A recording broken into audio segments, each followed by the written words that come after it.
hearing the appeal of A&A Mechanical Contractors against Petroleum Company of Trinidad and Tobago. Yes, Mr. Speaker. May it please you, my Lords, in this matter I appear on behalf of the appellants, together with my learned friend, Mr. Anand Ramlogan, a senior counsel from Trinidad, and Mr. Pennington Benton. For the respondents, my Lords, we have Ms. Day, senior counsel, and Mr. Dion Areen from Trinidad. My Lords, I'm assuming that your Lordships have read the statements of facts and issues and also the written case. May I assume that is so? You may. My Lords, therefore, I do not intend to say anything by way of introduction or background, because there's a lot of evidence that I want to go through. That's quite unnecessary, and this is quite a fact-heavy appeal with only a one-day estimate, so plunge straight in. Well, thank you very much, my Lords. Well, my Lords, as your Lordships will have observed, there are three issues. The first is whether the Court of Appeal was correct to find that the letter of the 23rd of June 2008, and indeed the meetings that are reflected or referred to in that letter, were without prejudice and therefore inadmissible. The second is whether the Court of Appeal was correct to interfere with the judge's approach to the specified variations at 27A to 29. And the third issue is the issue relating to interest. Now, dealing with the first issue first, and there are three submissions that we are going to be making and pervade what we will say about the evidence. In other words, I'm going to take your Lordships through the evidence, and these are the three submissions that we will attempt to make out when I take your Lordships to the evidence. And the first is that when one looks at the evidence, including the witness statements and the answers provided by the witnesses in cross-examination, and you place the letter and the meetings in their proper context, including their contractual context, the parties neither intended the letter and the meetings to be without prejudice, nor is there, in fact, any public interest ascribing a privilege to the letter or to the meetings. That being so, my Lords, the judge was perfectly entitled to rely on the letter as good evidence of the variations and also the value of the variations as set out in attachment 1 to the letter of the 23rd of June 2008. The second submission that we make is that even if the letter and the meetings were without prejudice, actually, when one looks at the evidence, both the way that the evidence was introduced in chief and cross-examination by the Respondents' Counsel of Mr. Ali in particular, there's been a waiver of that privilege. And in fact, we say that given the way the trial was run, given the way the evidence was introduced, the questions that were asked, in fact, the judge cannot be criticised for making the findings that he made based on the evidence led and introduced. And the third submission is that even if the letter was without prejudice, actually there was ample evidence upon which the judge could find, as indeed he found, that an agreement had been reached in relation to the variations and their value, and therefore the letter was admissible for that purpose. In other words, for the judge to reach the agreement, as to reach the conclusion that in fact an agreement had been reached. And the starting point, my Lord, submission is rather more radical than the first two, isn't it? My Lord? One's tempted to ask, if you've got the third submission, you don't really need the first two. No, we don't. No, we don't. And in fact, yeah, absolutely. And of course, the difference between the third and the first is that on the third, what I will be submitting to your Lordships is that in fact an agreement was reached. On the first, I don't have to go that far, because what I'm saying is, well, the letter wasn't without prejudice. It was part of the evidential matrix that the judge was entitled to take into account in reaching the decision that he reached.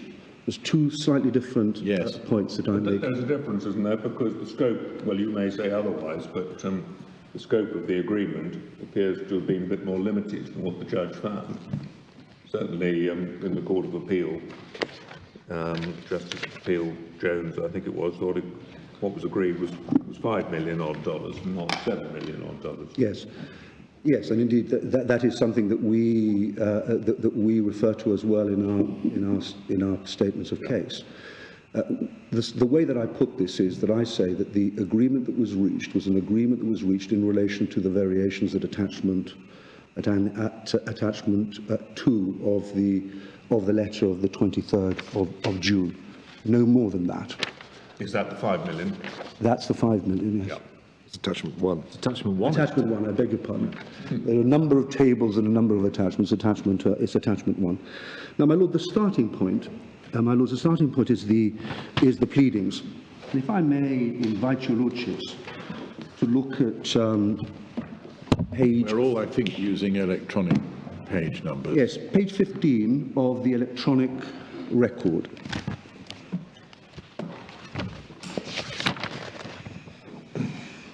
Yes. So We've jumped into the middle of something. well, this is on mine. It says page 15, and the paragraph is 20A. Oh, 20A. 20A. Yes. But what document are we looking at? It's the amended statement of case. Thank you.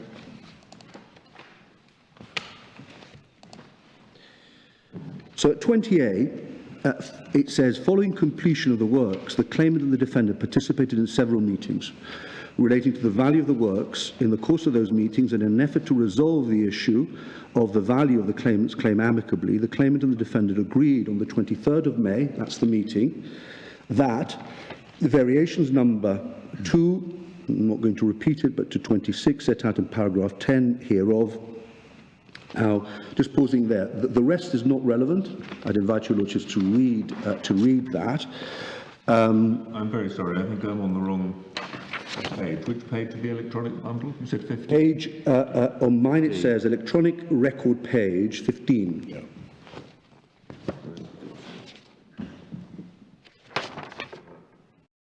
Okay, sorry. And it's the amended statement of case, paragraph 20A.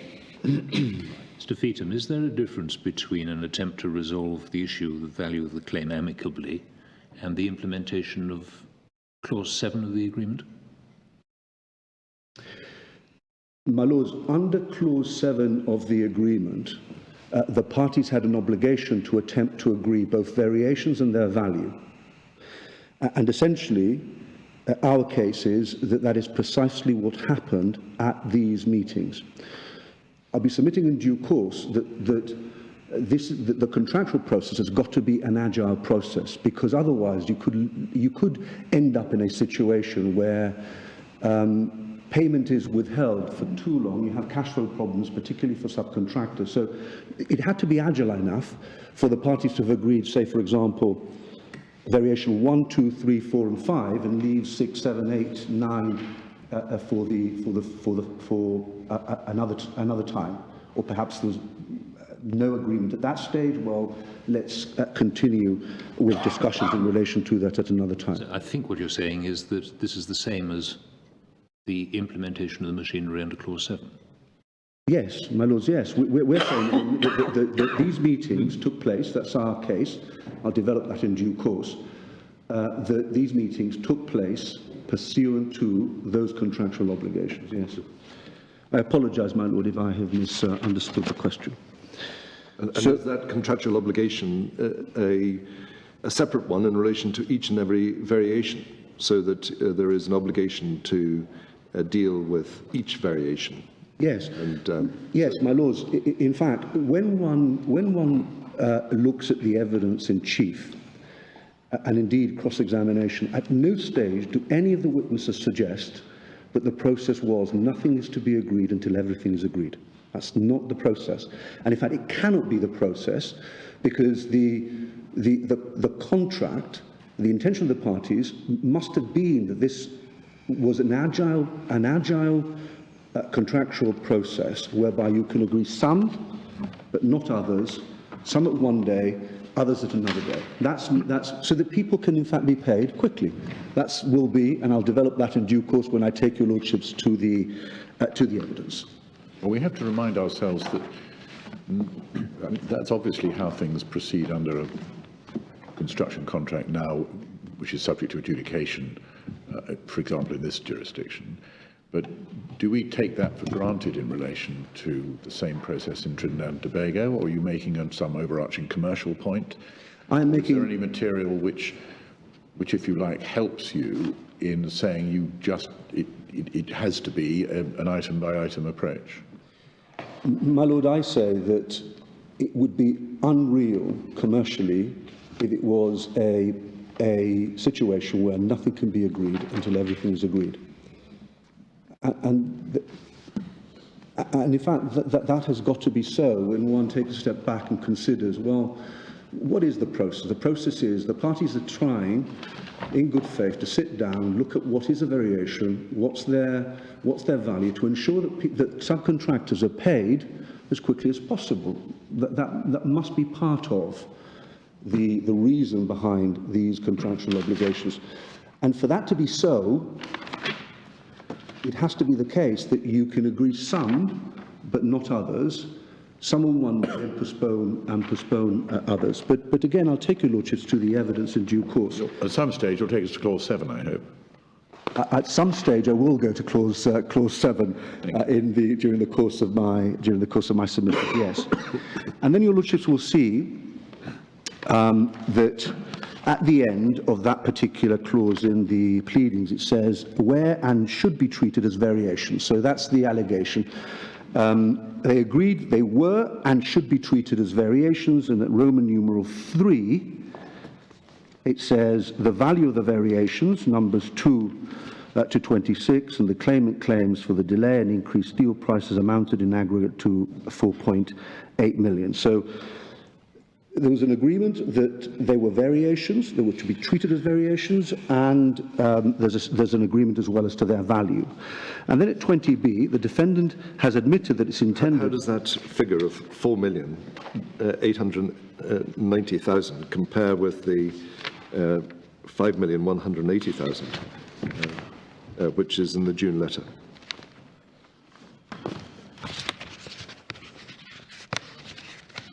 You've dropped out variation 17 in Roman numeral 3. Yes. But I still don't understand how you get... but variation 17 isn't in the 5 million. It's not in the 5 million, no. So...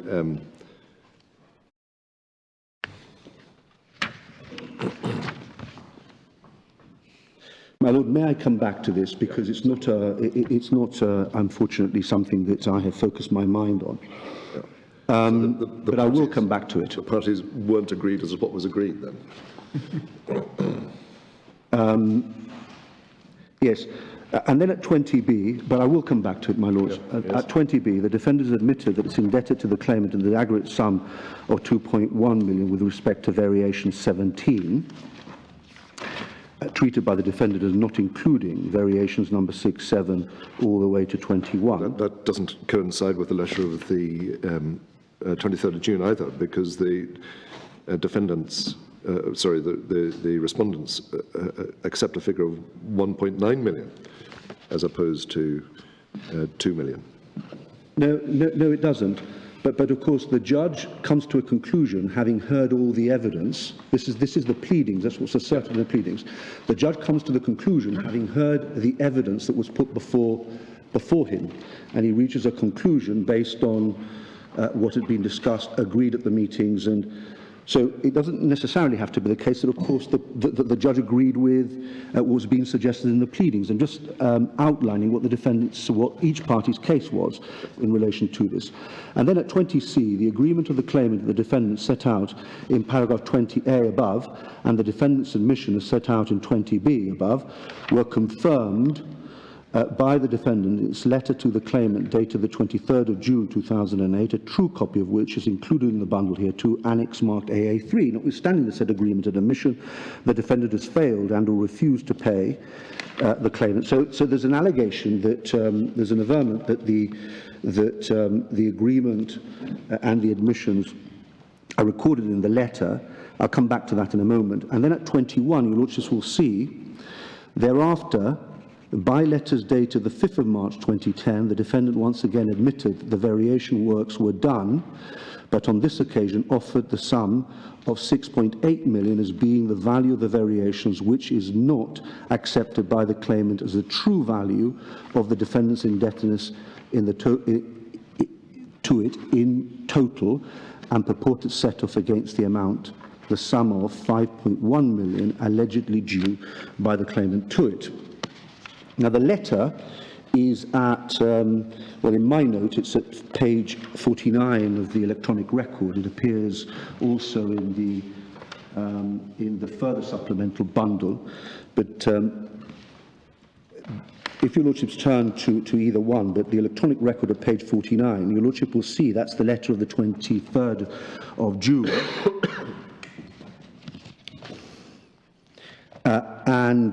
It says, it's not marked without prejudice, obviously. It says, further to our meeting of 2008, May 23rd, refinalisation of your claims associated with tender number, the strengthening of platform on block 4, station 4 in the Soldado Main field, attachment 1 tabulates all that has been agreed to thus far.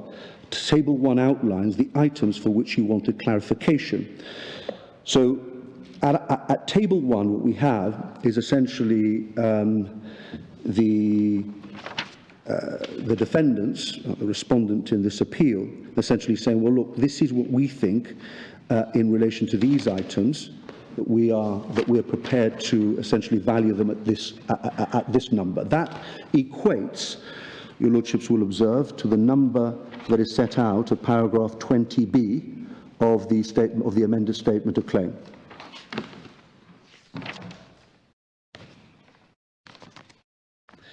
And attachment 1 then sets out the value of the claim and the amounts agreed. There are then references to various counterclaims, and I'll come back to the letter, and I'll come back to the letter in due course when I consider it in the light of the evidence of both parties. Now, my Lords, if I may now take your Lordships to the defence, the amended defence, page 91 of the electronic record.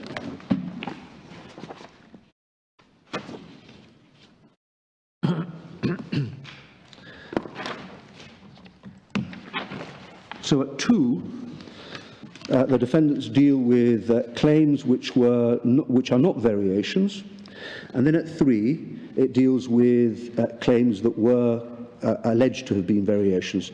In relation to, and at paragraph 3 it says, in relation to the said variation claims, the defendant contends that save for the admission in the said letter dated the 5th of March 2010 in the amount of 1.6 million, which said letter is referred to in paragraph 21, which I've taken your Lordships to, of the claimant's statement of case, the said variation claim is statute barred by virtue of section 3 of the Act, and the defendant would rely on the facts set out herein below. Now, just pausing there, this letter is a letter that was considered in the context of the application and the decision for an interim payment.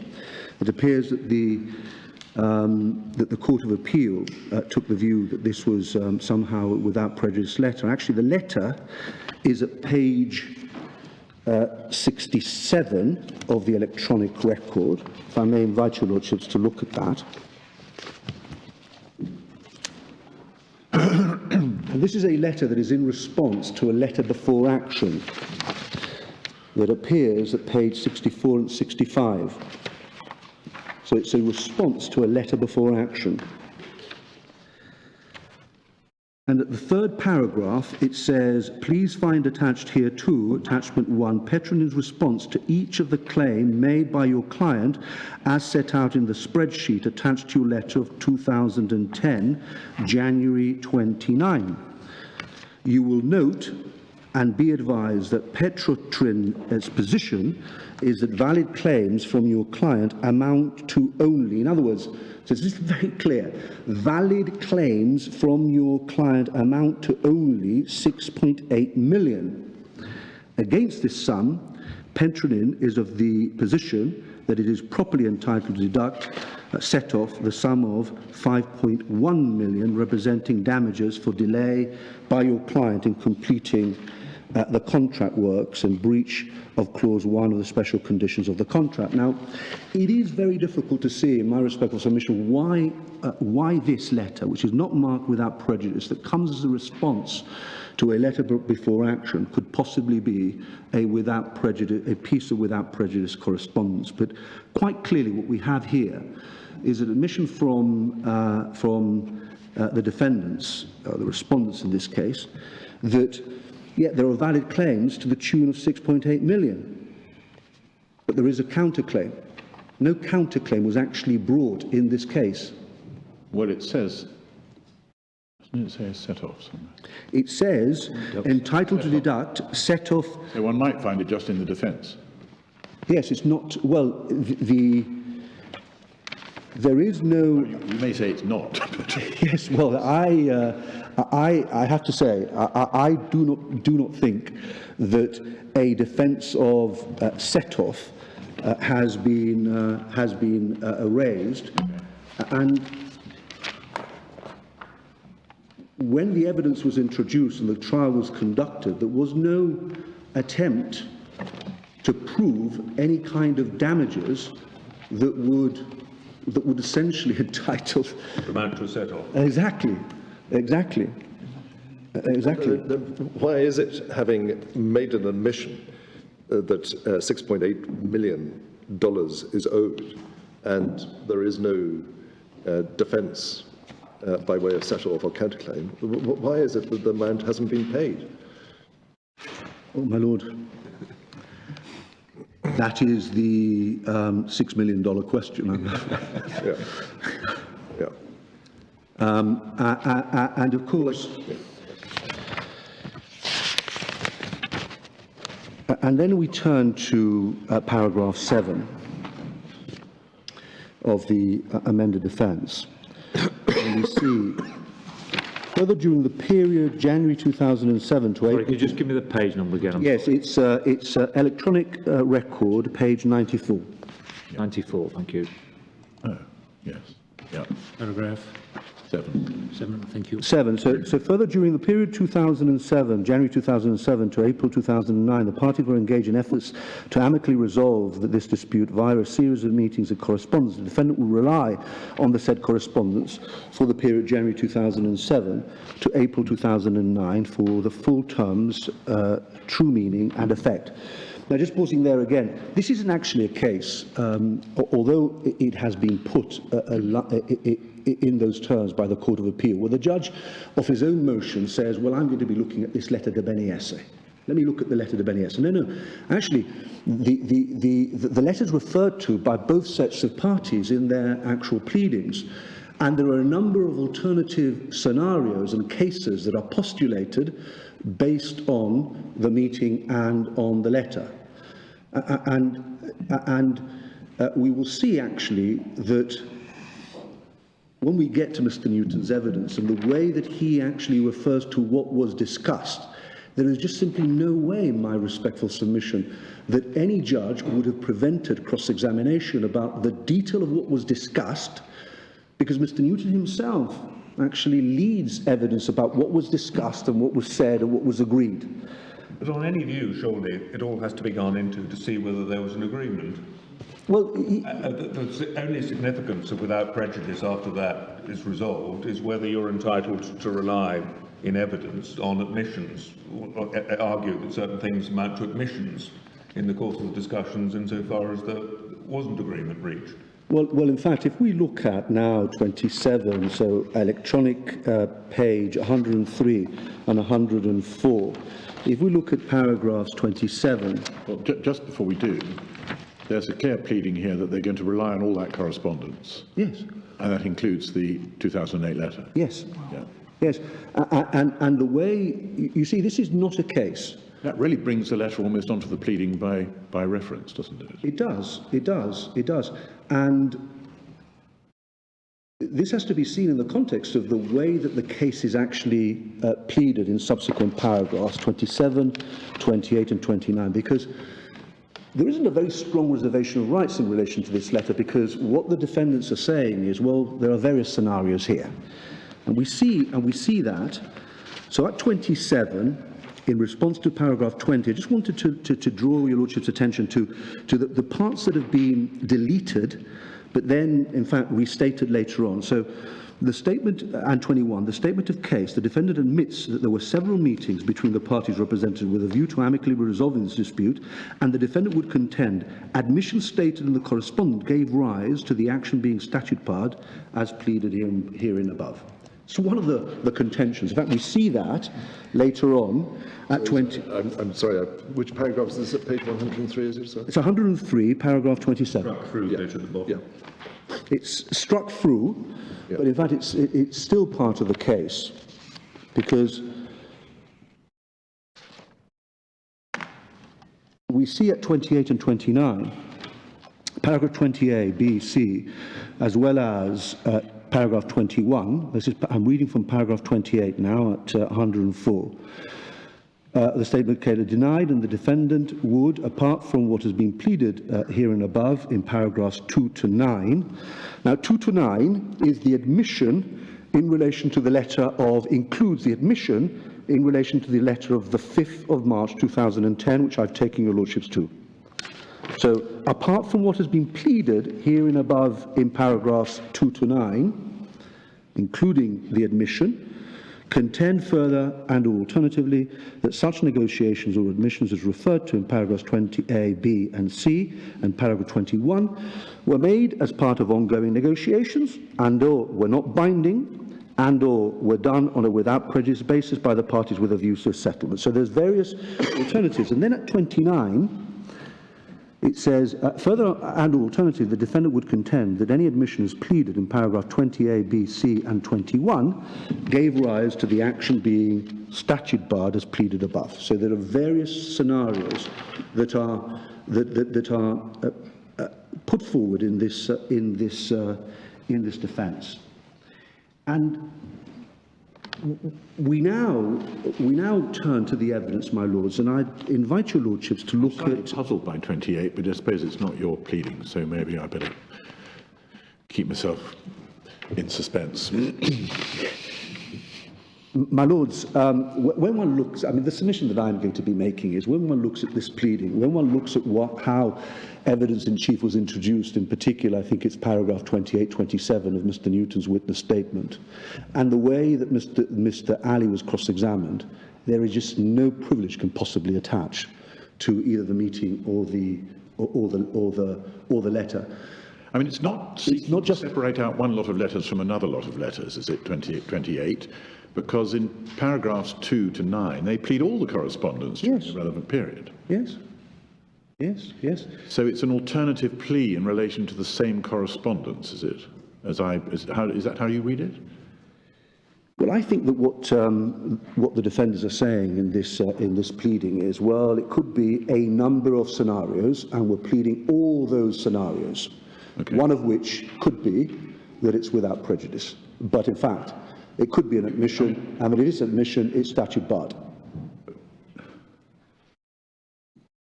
And you see, my lords, this case raises the... But can you plead in the alternative, A, something is admissible and I want to rely on it, and then B, actually, alternatively, it's without prejudice? Well, this is the grave difficulty with this case, that at the very beginning of the trial, somebody... I mean, if the defendants were really serious about this privilege point, they really should have made clear and worked out a way of dealing with this. But actually, my point is that either there is a waiver, when one take you to the evidence, but actually there's also an anterior question to the waiver, and that is whether in fact the parties intended this to be without prejudice. And I say that given this broad pleading and the way that the evidence was introduced, actually, the parties never intended this to be, this letter to be without prejudice. Now, may I invite your lordship to look at page 165 of the electronic bundle, and it's paragraph 212 of Mr. Ali's witness statement.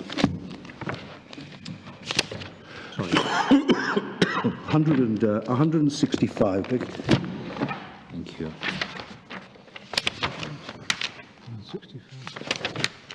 Yep.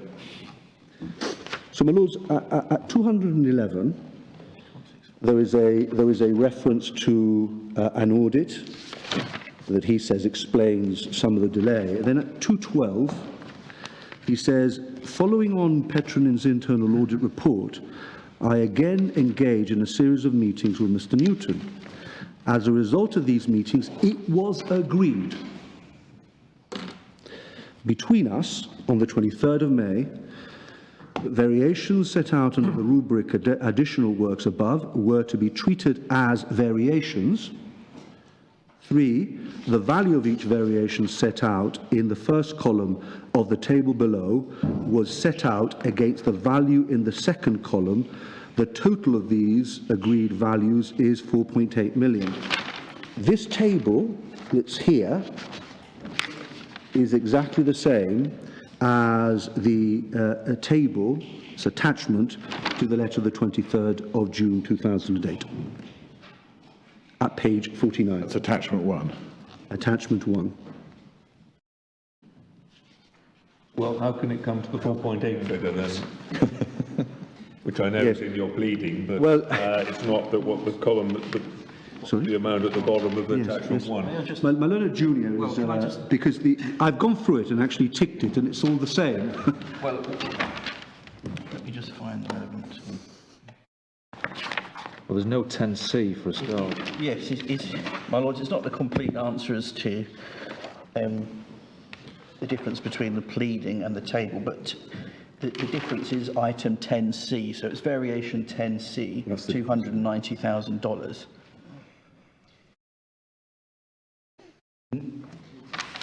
Page 83 is where the letter is.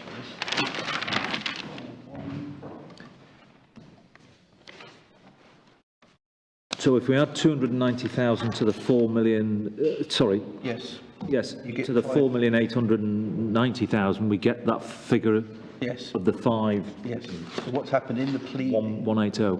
Correct. So what's happened in the pleading, Mr. Ali dropped 10C, variation 10C, and in his witness statement he also drops variation 10C.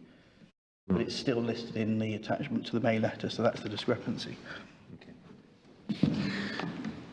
Yes, and then your lordships will observe at paragraph 213, the agreement reached between Mr. Newton and myself as to the values of these variations was confirmed by Petrotrin in its letter dated the 23rd of June 2008, a copy of which is now produced and shown to me, annexed and marked AA 90.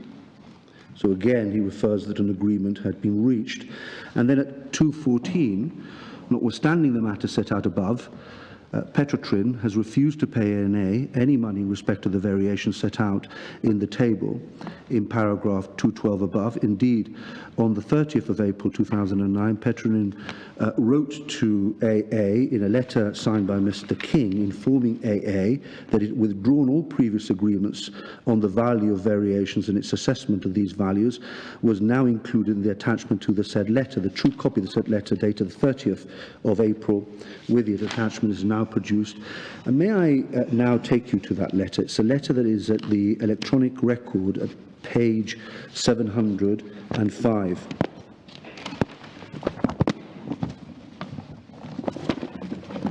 The judge awarded $5,180,000 on the basis of the June letter. Yes. And at the present, I can't understand why, if it was agreed that 290,000 applied to 10C, why it was dropped. And was it incorporated in some other claim that was being made, so therefore it was no longer appropriate to include it? And secondly, was the judge wrong to award $5,180,000 on the basis it was agreed if 10C wasn't agreed? My Lords, our principal submission is that an agreement was reached that is evidenced in that attachment to the letter of the 23rd of June. That's our, including the 290,000? Including the 290,000. That's our principal submission. Yep. So in that sense, there's just been an error in the pleading. That is what, I don't want to, my lord, give evidence, but that is the only explanation that... Well, I mean, there may be more. Well, one can't help notice that Mr. Ramley is going to make some inquiries, or is in the process. Yeah. somebody's put a wavy line through it on page Yes. 50. That can't have happened purely by accident. It's not a hair on the photocopier. So, my lord, if I may, at page 705 of the electronic record, Yes. 700 and, well, in fact, it's 704. Now, this is a letter. It is marked without prejudice. And it says, at the second paragraph, we wish to take this opportunity to express our disappointment that you have chosen to revisit and increase a number of previously negotiated and agreed items of your claim. So again, it uses exactly the same formula of wording as in the letter of the 5th of March. As such, you have left us with no alternative but to retract all previous offers and concessions made. And then basically it refers to a counterclaim, and it says, well, actually, you now owe us 2.9 million. And your lordship will observe that what the defendants or the respondents to this appeal were alleging at this stage is that your valid claims amount to 6.8 million. Now, that figure is the same figure as in the letter of the 5th of March 2010. I haven't understood that. So page 705 has got a figure at the bottom of the... At the bottom, 6.5 million. Oh, I see. Yeah, which is... 6.8 million, I beg your pardon. Sorry, the foot of which page? Page 705. which coincides with page 711. I'm working off a different copy.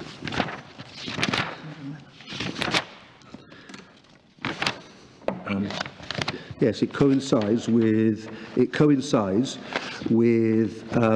711. So your lordships can just flick to 711. Your lordships will see this is the letter of the 5th of March 2010. Third line, middle.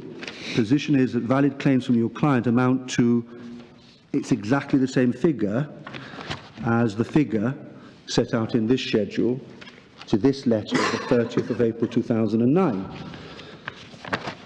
But there is a alleged a counterclaim.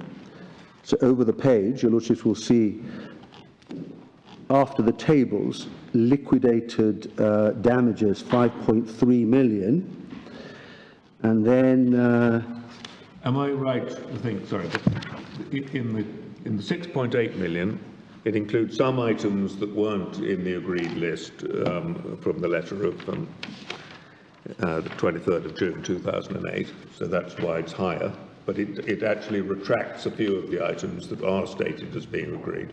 yes, Yeah. yes. The numbering cross-refers. The numbering cross-refers. 17, of course, was not included. Yes. So they put in 2.8, 17, Yes, I that see. bumps it up quite a lot, but some of the items that were recorded previously as being agreed, for example, number 16, to take one example, was agreed at $35,000, and they're now putting that as nil. Yeah. And in fact, if one now looks at Mr. Newton's evidence, because Mr. Newton's evidence, in my respectful submission, is critical, one turns to page 727 of the electronic record. 727. I'm so sorry, what was that page number? 727, Thank my you. lords.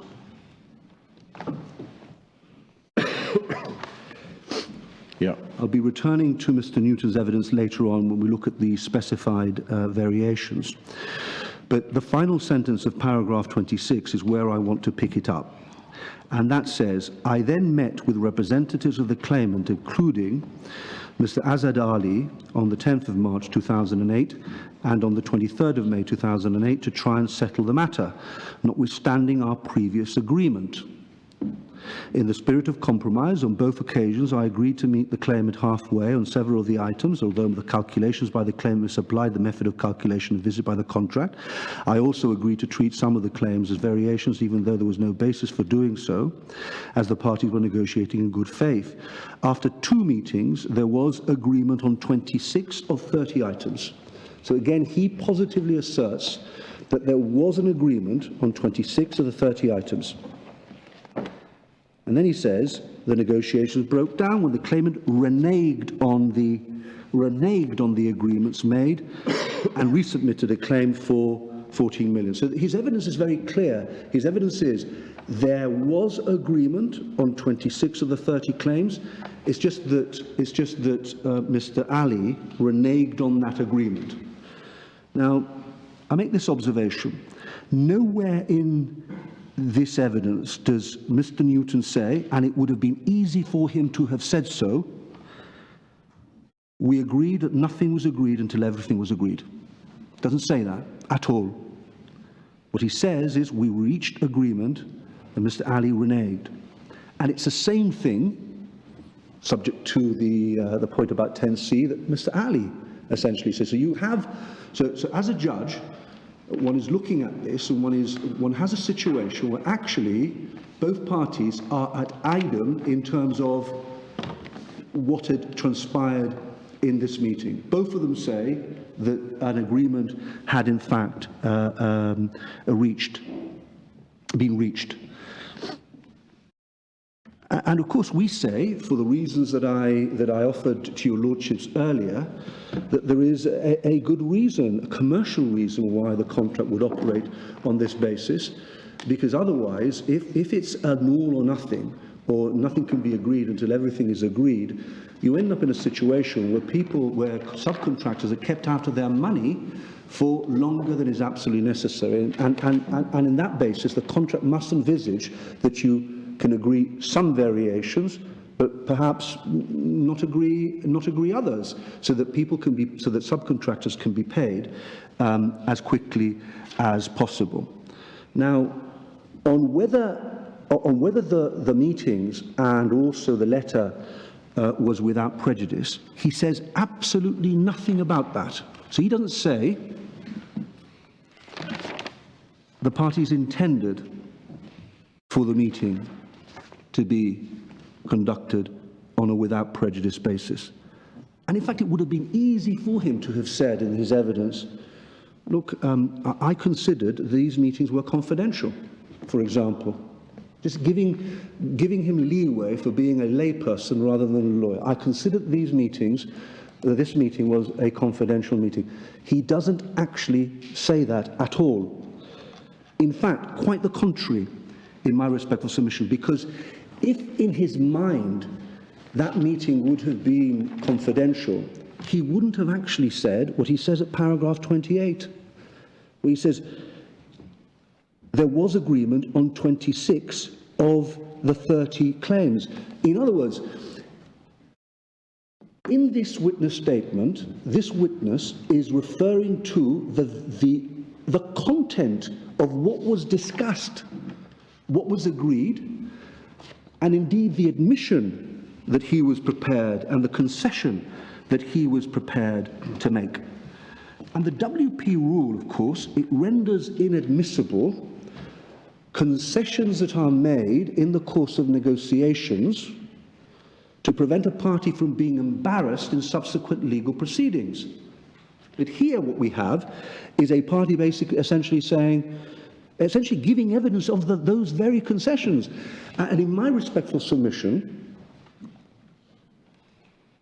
one can't introduce evidence of this sort and then still claim that the meeting was covered by privilege, because it would create all sorts of problems. I mean, if your lordships had been trying this case, faced with this evidence, I ask your lordships this question: what questions would your lordships have been able to prevent counsel for AA from asking? Because the introduction of this evidence would have, in my respectful submission, have led to a situation where Mr. Fitzpatrick would have been able to ask all sorts of questions. Well, what's the value of the what was the value of the concession that you made? Well, was it a concession? What's the total value, the individual value? It's just, it is, in my submission, as soon as this evidence is introduced, we are then in the territory of actually this evidence is already in. And of course that goes to waiver, but it also goes to the anterior question, in my respectful submission, of whether in fact the parties intended for this meeting to have been a without prejudice meeting.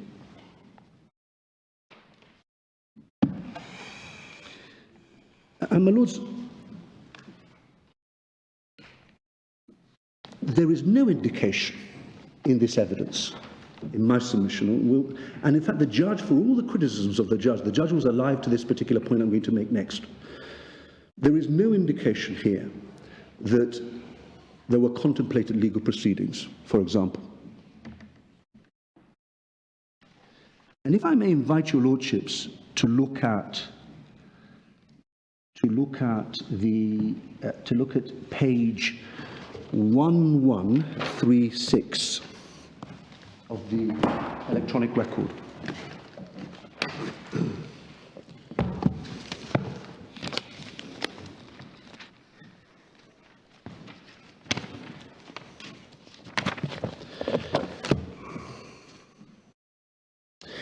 So this is at the end of Mr. Newton's cross-examination. Mr. Fitzpatrick has finished with cross-examination, and the judge asks his own questions, and he says at line 13, there was just one thing. He says there was just one thing that I wanted to clarify on the witness statement, Mr. Newton.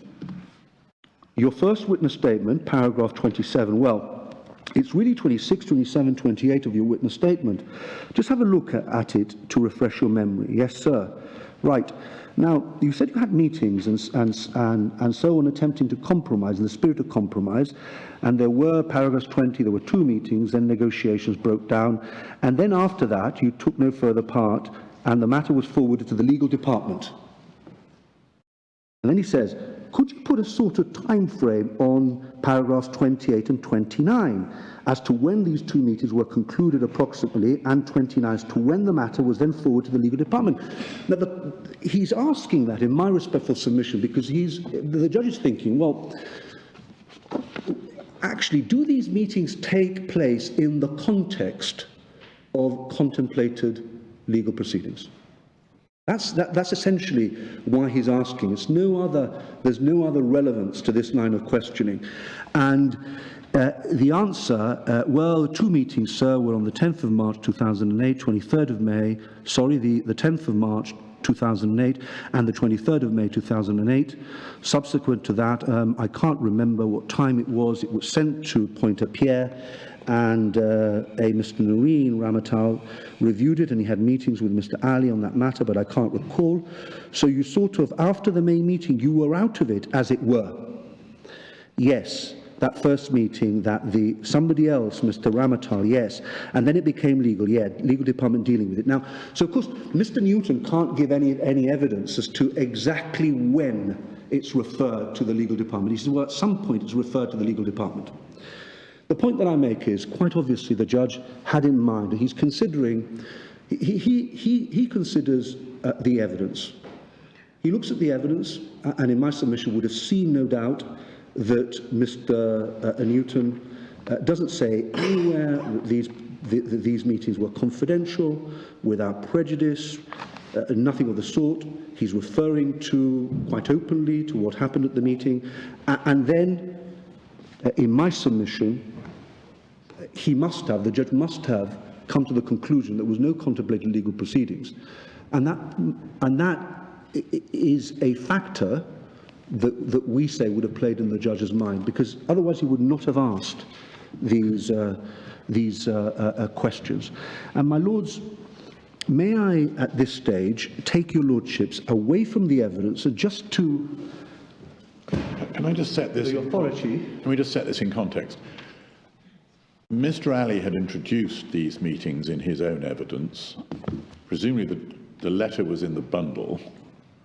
There had been cross-examination of, I don't know if there had been cross-examination of Mr. Ali about the letters. I'm going to take your lordships to the cross-examination. There had been cross-examination of Mr. Newton about the letters, at which objection may have been taken. Is that a summary of where we'd got to, just Yes. put this in context? Yes. So Mr. Ali had been cross-examined. No objection had been taken. In fact, there is cross-examination on the letter and on the meetings as to what was agreed, etc. And then there is cross-examination by Mr. Fitzpatrick of Mr. Newton afterwards, where an objection was raised. But may I now take your lordships to the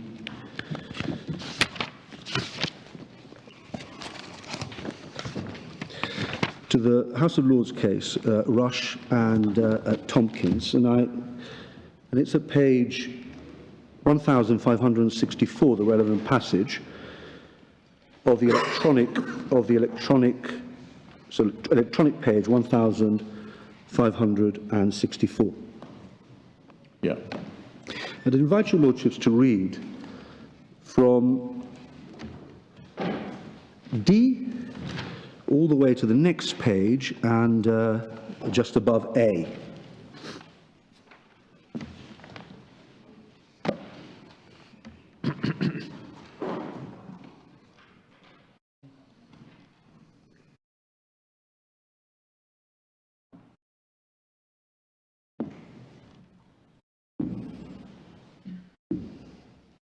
Just above A, did you say? Yeah, just above A, where it says, yes, my lords, where it says, Ending at partial admission. I believe that the question has to be looked at more broadly and resolved by balancing two different public interests, namely the public interest in promoting settlements and the public interest in full discovery between the parties to litigation. Well, this case involved discovery, didn't it? And so what was the public interest in this case? There's a public interest in promoting settlements. What's the public interest, the contrary public interest in this case? The contrary public interest, in my respectful submission, is to ensure that the judge has all the evidence before him in terms of whether the parties are being compliant with their contractual obligations to meet in good faith and agree pursuant to the contractual clause, in particular clause 7 of the contract. The point that I'm going to be making about this is that there are competing public interests.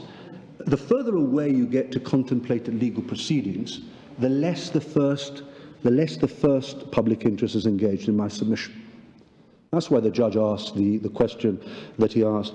In fact, there is a Court of Appeal decision that I apologise for this. I came across this during further research last night, and Is this the one we received this morning? Yes, my lords. We have it.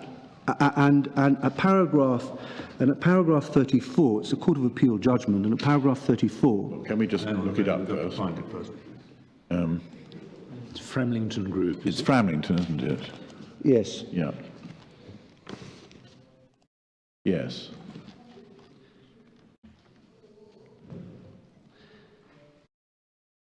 So paragraph 34, however, the claim to privilege cannot, in my view, turn on purely temporal considerations. The critical feature of proximity for this purpose, it seems to me, is one of the subject matter of the dispute rather than how long before the threat or start of litigation it was aired in negotiations between the parties. Would they have respectively lowered their guard at that time and in circumstances if they had not thought or hoped or contemplated that by doing so they could avoid the need to go to court over the very same dispute? On that approach, I would commend the crucial consideration would be whether in the course of negotiation the parties contemplated or might reasonably have contemplated litigation if they could not agree.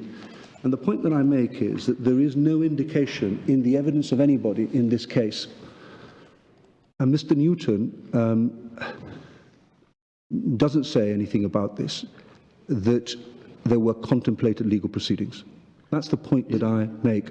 Is he, I mean, in a sense, any dispute about, well, let me not use the word, any attempt to work out who owes who what, where a large sum of money is at stake, if you can't agree, it can go to court. Can. Is who is the judge here? Is Lord Justice Old, when he talks about when the parties contemplated or might reasonably have contemplated, I mean, he's talking about their inward thoughts or something crossing the table? Well, it has to be, in my submission, there has to be some objective justification. But if one is claiming that meetings were privileged, the easiest thing to have done would have been for some evidence to have been introduced and said, well, look, there was a dispute. This evidence, these meetings took place because we were concerned that there would be legal proceedings, evidence of that sort. Alternatively, there could have been cross-examination of Mr. Ali on the point. Well, we agreed because there was agreement, because we wanted to keep this out of court. There's none of that at all. Well, Mr. Newton says in his witness statement, this was an attempt to try and settle. Yes. Well, do you say that doesn't contemplate this? No, my lord. My lords, let me give you an example. So, PF1 and PF2. PF1 and PF2 are the documents that relate to the walkthroughs, and I'm going to take your lordships to that document in due course.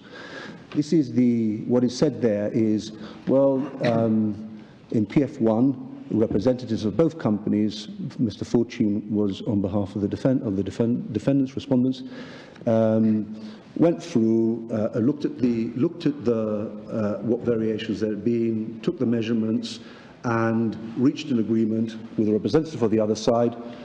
These are the variations. That's essentially those are the measurements. Then at PF2 it said that Mr. Ali also participated. Now, can we say that actually those were also without prejudice? There's a dispute. Mr. Ali was saying, well, he wouldn't agree to the measurements. He's saying, well, I don't agree with these measurements. You see, that's in 2005. Now, there has to be, it's a question of, it's fact sensitive, I accept that. But there has to be some contemplation of legal proceeding. That has to be in the horizon. The only way that you make a determination on something like that is through the introduction of evidence. Now, of course, it'll be said against me, well, there was a dispute. It was referred at some stage to the... My question really is he thinking about one or the other side separately contemplating, or a sort of mutual contemplation of the risk of litigation? I'm inclined to think it's the latter, because for a meeting to be privileged, it's about intention. We're mutually privileged, rather Yes, than and I one accept person that. thinking, well, this might end up in court. Can I ask this question? Have we any authority that would show that agreements reached in relation to variations in construction contracts are covered by the without prejudice rule? My lords, I have not been able to find any authorities in relation. Because it might be said, might it, that this is just part of the ordinary contractual mechanism for fixing work that has been done and values of that work.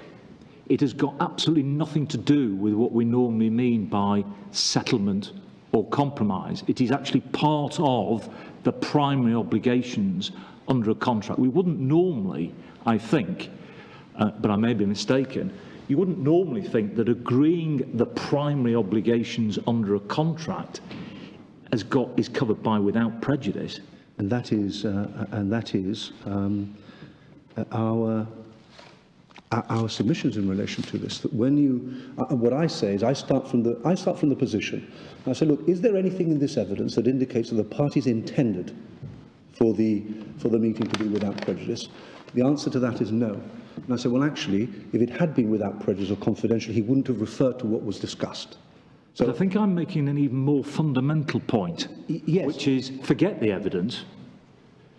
Have we, in the context of construction contracts where these variation clauses are, as we know, commonplace, it must be the case in every construction contract that there are agreements being made and reached in relation to variations and the values of them, have we any authority or anything in the textbooks that would suggest that reaching those agreements is treated as without prejudice, whatever the evidence? No, no. I say that in the context of this case, the contractual provisions are important, and it's one factor in several factors as to why these meetings were not.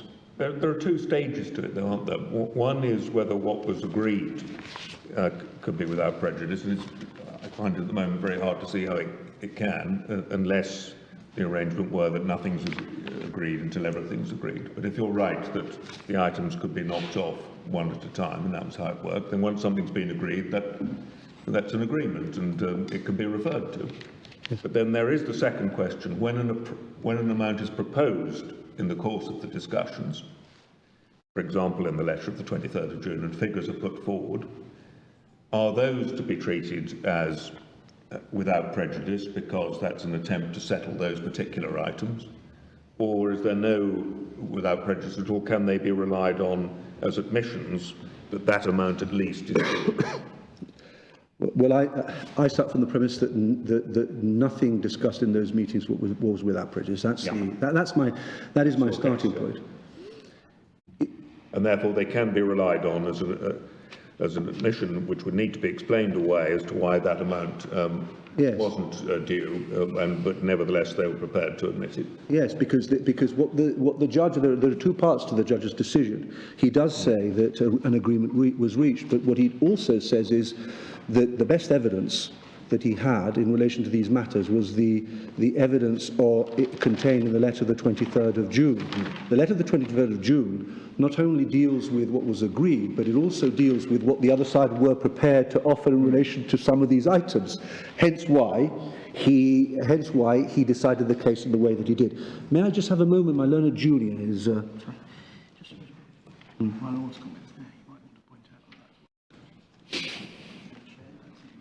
Yes, my learned junior makes the point that at paragraph 8, that in fact the learned judge shared that view, and that's at paragraph 8 of his judgment. I mean, it's fair to say the amount proposed for item 17 was 1.9 million in the letter of 23rd of June, and that had went up by the time they were replying to your later on in your letter before action.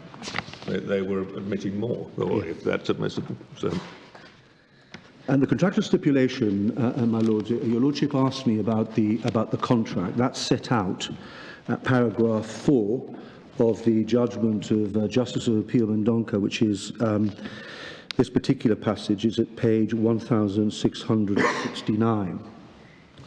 So 1169. That's the core bundle. Thank you. 1669 or 116? 1669. Well, that's what I thought you said first time round. Yes. So it's at the top. It says clause 7, alterations and variations. Section 5, general terms and conditions of the contract.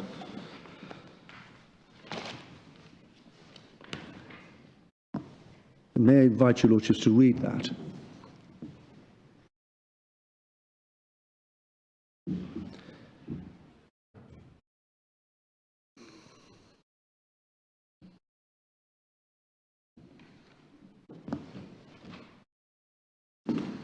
I thought there was also reference to another variation clause. Are we solely looking at clause 7? There's clause 7, and then there is clause, and there's also clause 14, which is referred to in Mr. Newton's witness statement, I believe.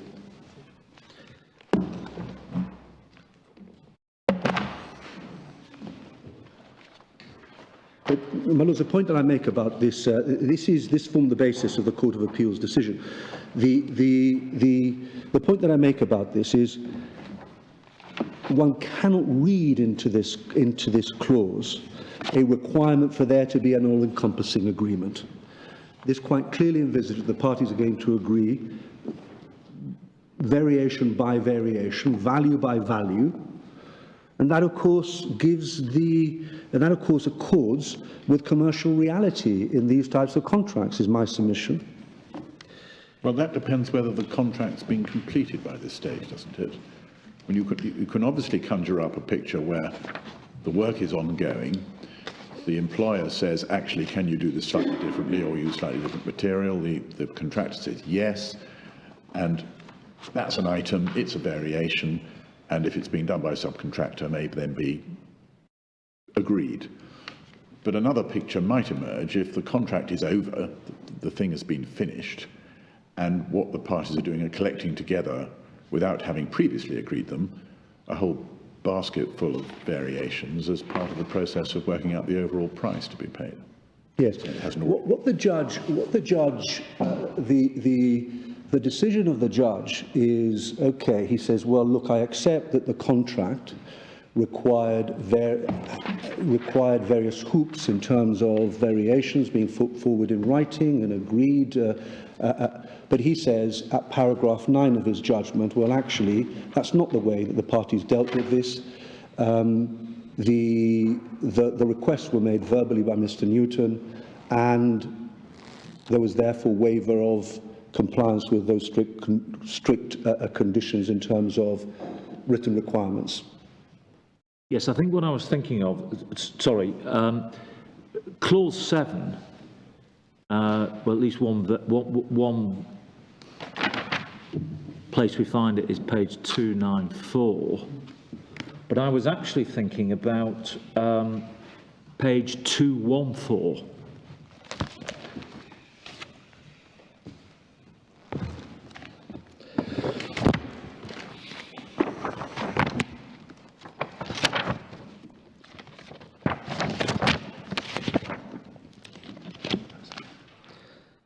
Clause 4 is just... That's the one relied upon by Newton. Yes, 4 is the one that relied upon by Mr. Newton. If, in the opinion of the bidder, such variation shall impact on the cost of the contract, project schedule, or party's obligation of this contract, then the bidder shall notify the company in writing and submit to the company for approval the costs, a statement as to the etc. Now, in my view, whether it's clause 7 or whether, in my submission, whether it's clause 7 or this particular clause, the judge is very clear in the decision that he makes, and that is set out in paragraph 9 of his judgment.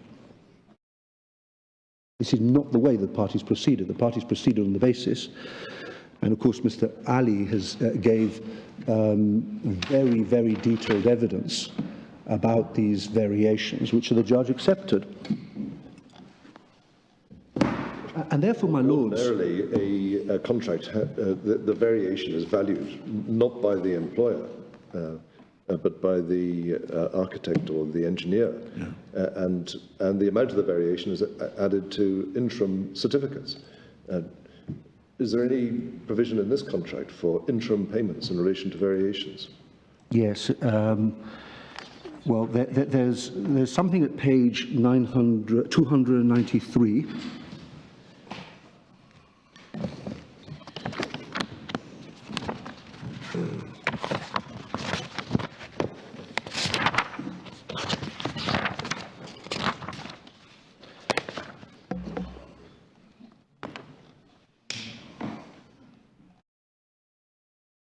This is the only clause that we can... Doesn't seem to refer to variations. Are you looking at 5? Yes, 5. It's just a multiple basis for the work before. Beg your pardon? Yes, it's I'm grateful to my learned friend. The line 5, line 4, payment shall be due 30 days from the date of receipt of invoice. Payments will be subject to final measurement unless otherwise specified. Yeah. So work performed in lines 3 to 4 would include variation work? My submission, yes. Yeah. Otherwise, there wouldn't be any provision for payment for variations at all. Exactly. Yeah. Unless it's somewhere else.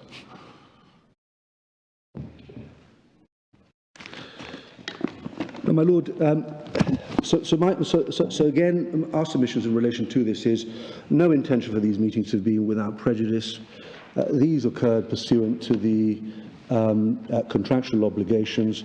It's a far cry from those sorts of situations giving rise to a public policy as set out in the decision that I have taken your lordship to, where courts are concerned not to allow admissions to be relied upon at trial, admissions made during the course of negotiations. And quite frankly, my lords, our submissions, therefore, is no intention and no public policy in relation to this. Therefore, without prejudice, ought not to attach to the letter in question. My lord, may I now invite your lordships to look at Mr. Ali's cross-examination, and that is at page 793.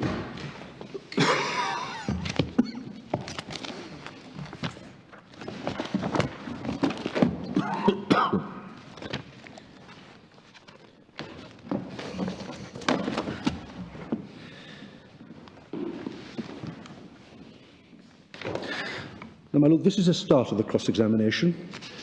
This is a transcript that's taken from a CD. Now, the reason why I know that it's a transcript taken from a CD, because the CD was requested by counsel for both parties for the purpose of producing their written closing arguments. And from here, from the start, all the way to page 879, if I may invite your lordships to turn to page 879 of the electronic record, there is no objection that's taken either to the introduction of the letter of the 23rd of June or anything about without prejudice. And I'll allow my learned friend, if I'm corrected, of course, but I have obviously gone through this. So the starting point is at line 7, and it says... Which page, sorry? Page 879. I know.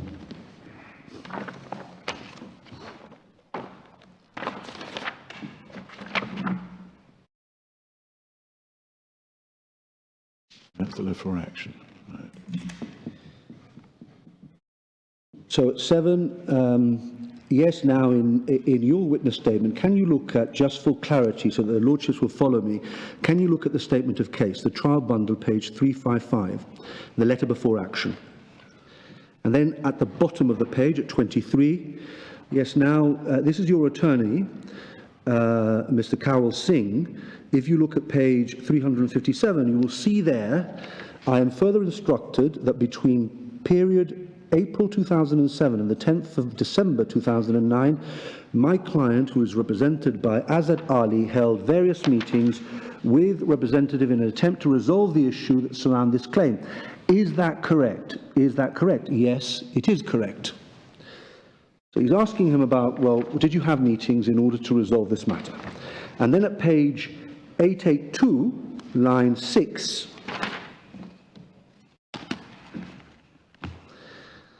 first of all, before we get to the document itself, I'd like you to look at the letter of the 28th of June 2008. So he now starts cross-examining. He's made a mistake. It's not 28th, it's 23rd. We'll see that in a moment. Mr. Dionorine, my lord, this is found at, Mr. Fitzpatrick, AA3. And then the judge at 13, AA3, so that I find this the easiest place to find it. And then at line 16. Now, you recall that you indicated to us during this period, whatever you all were doing, whatever you did, you all were trying to settle this matter. Yes. And in an effort to settle this matter, a lot of different things were done. Now, in this letter here, on the 23rd of June 2008, do you have that, sir? 23rd of June, yes. Then over the page, at 883, line 12, it continues. Now, you were telling us, you remember I indicating just a while ago, sorry, please, my lord, that a lot of different things were done and said in an attempt to settle. Now, pausing there. He's already cross-examining about what was done and said in an attempt to settle at the meetings, my lord. This matter, do you agree with that? Yes. Now, in this letter dated the June the 23rd, it says, further to our meeting of the May the 23rd, finalisation of your claim associated with the tender, the strengthening of Platinum 4, have agreed thus far. You see structure changes, Steeler. Do you agree with that at a meeting? Don't look at the page, sir. Look at the document. I'm showing you. You're flicking and looking here. I'm asking you, sir, I'm asking you if there was a meeting, and it says here that further to our meeting, finalisation of a claim associated with the tender, that was agreed thus, that all has been agreed thus far. Is that correct? So he's actually cross-examining and saying about the letter and saying, well, did you agree to these items? That is correct. Forget whether you change your mind later on. You did all sorts of things. It doesn't matter. According to the statement on the letter, yes. Yes, you had agreed thus far. On the statement in that letter, yes. Now, but that time, sir, according to you, you would have had the AISC code, this American code that you were talking about. Yes. Now, the relevance of the American code, as we will see, is that what council is trying to establish is that when you agreed all these items, and the parties essentially, this is an admission by both sides. It's an agreement, it's an admission by both sides. When you agreed and you admitted that you would prepare to agree those variations, you had the American code in mind. What he says is, you then later change your mind and you try to justify that by reference to the American code. But actually, you always had the American code in mind. So he's trying to discredit the witness by reference to what was discussed in those meetings. And then we turn to the next page, 885. Now, that is in fact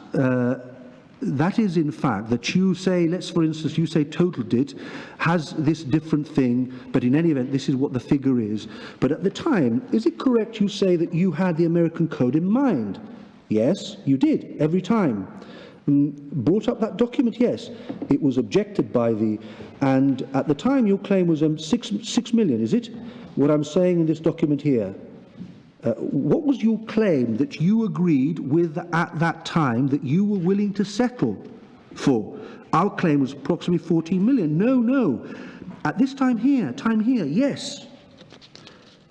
So again, he is essentially saying, well, but you've made the submission at this meeting that you were prepared to settle it for 6 million. It's very difficult, in fact, to then say that you are maintaining privilege over what was discussed at the meeting when you have this roving cross-examination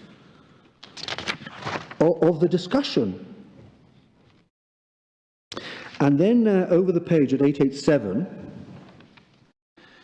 now at line 4, now you then this is in fact in June 2008. In November 2008, now look at page 475 of, sorry, that's the wrong number, 146. And then there's further discussion, but then it continues at line 24. I'm sorry, I'm on the wrong page. Yeah, 887. Thank you. Yeah. So it starts at line 4 to 7, Yeah. and there's an interlude, and he continues at line 24. Tell me, this letter is written on the 19th of November 2008, and I can read it for you. AA Mechanical Contractors and Company Limited has revised variation 17 to now include the variation as named in the attached document. This change is due to the definition of structural steel as described in the Code of Standard Practice for Steel and Building Bridges dated 2000. Under this code, the material in the variation now included on the variations falls under the definition of structural steel. Did you in fact write that letter? Yes, and that was November 2008, and he confirms that. And then the point that he's making, so he comes to the point that he's making, is at line 27 at 889.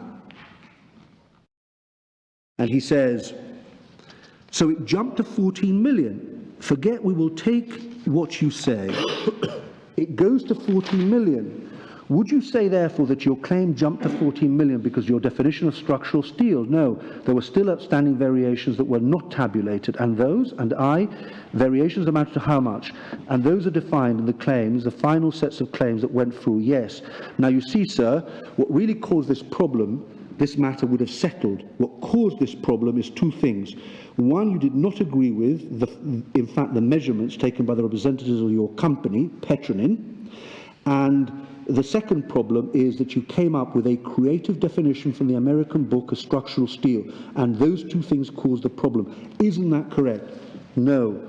There were variations Mr. Newell put aside, chose not to negotiate until a later date, so those were omitted from the... All right. My Lords, there is an attempt, at the very least, to damage the credibility of this witness by basically essentially saying, you were prepared to take 6 million. You then used a bogus reason, namely the American Code, as the reason why you jumped in your claim from 6 million to 14 million.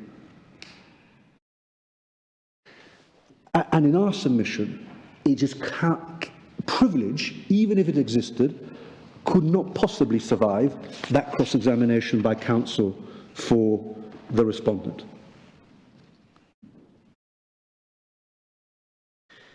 And the Court of Appeal, I'm afraid, got it wrong. If your Lordships look at page 1002, sorry, 1702, I beg your pardon.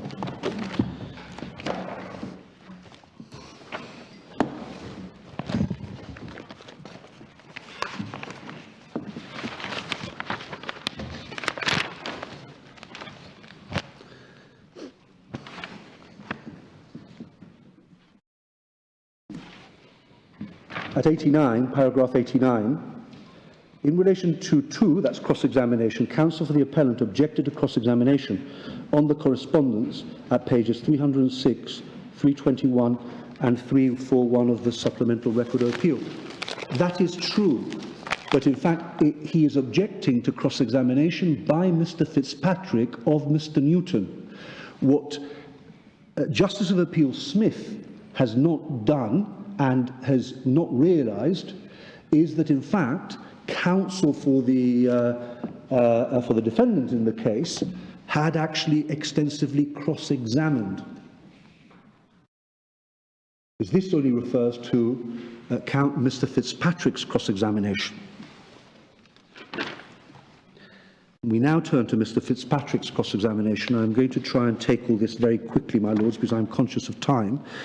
But if your Lordships turn to 1085,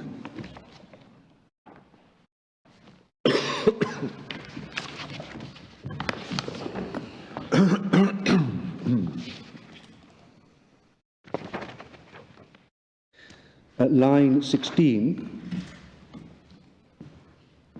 so Mr. Fitzpatrick starts by all the way, so from 16 all the way to the next page, 1086 to line 21. He starts, we can see, cross-examining Mr. Newton on the letter of the, again he refers to it at 28th of June, it's the 23rd of June. Maybe it's the way that it's been transcribed. That's line 17 on the next page? Yes, that's line 17 on the next page. Yeah. And then we go to the next page, 1087, at line 21. So the judge says, all right, dated the 23rd of June 2008, 23rd of June 2008. And then Mr. Dionorine essentially says, my Lord, as you would recall, my Lord, in relation to this, one of our objections was you let it in, but it's without prejudice, communication to settle this matter. You would know that, my Lord. Now, the letter was already in an agreed list of documents. It's been referred to in the pleadings. It's there, but it's at this point that there is an objection that is taken. We've not been able to find an objection earlier. It may well be that it's at a different hearing. I don't know. But, my Lord, the point that the point that, of course, the respondent has got to meet in relation to what we are, a submission we're offering, Your Lordships, is you can't cross-examine yourself and then hope to maintain any kind of privilege. So then he says, over the page 1088, so the letter 23rd objection, just put that aside for the moment. Without previous communication, you recall that witness said they met to agree to the contract, the values pursuant to the contract. That's exactly the same question that was asked to Mr. Ali. Then, my Lords, Your Lordship, then we pick it up at 1101, line 20.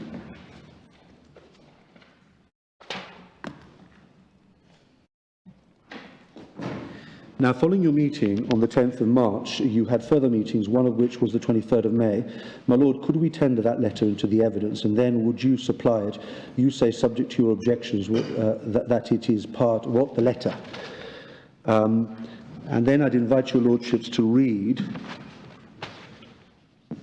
page 1102, all the way to page 1104, line 21.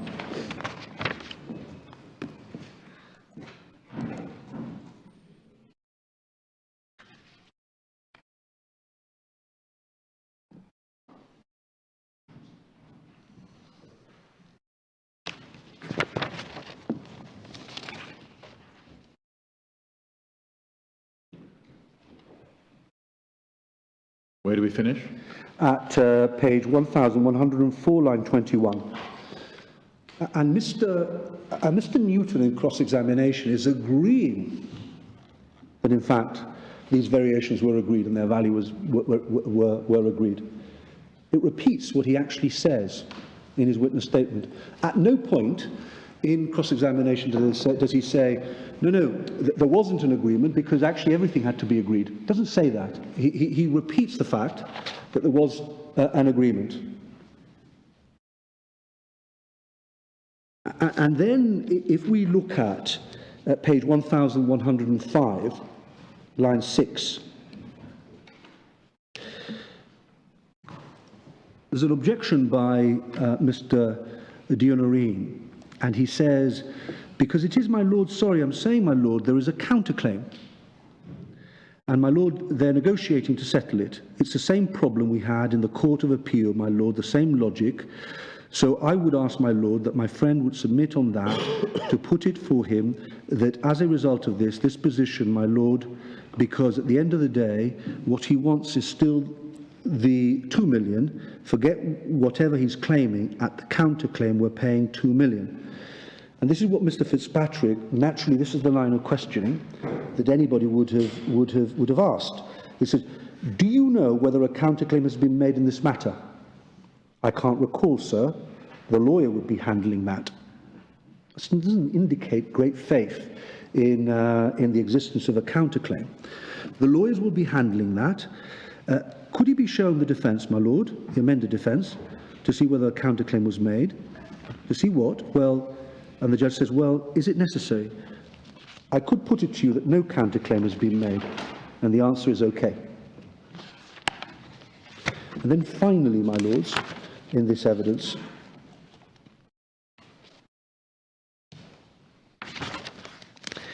may I invite your Lordships to turn to page 1141.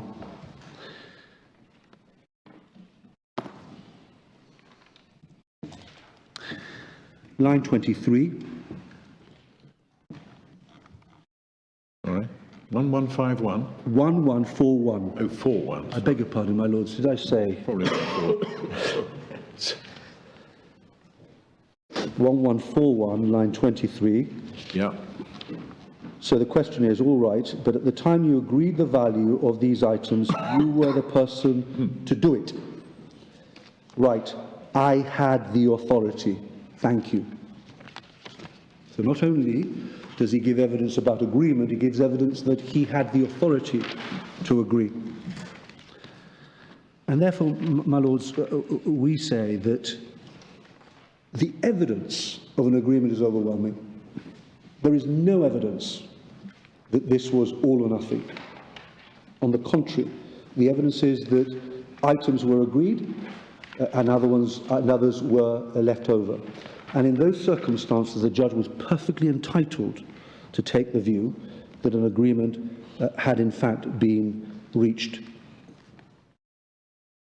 On my alternative case, I also say that, well, even if an agreement had not been reached, we say that there is no privilege attaching to the meetings or the letter, and therefore the judge was perfectly entitled, in our respectful submission, to hold that that was the letter, what was contained in it, was the best evidence of the variations and their value. And my lords, I now turn to the specific variations.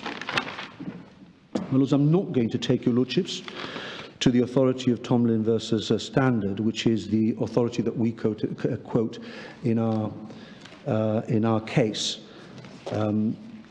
It's in there in our case, and I want to move on to the specified variations.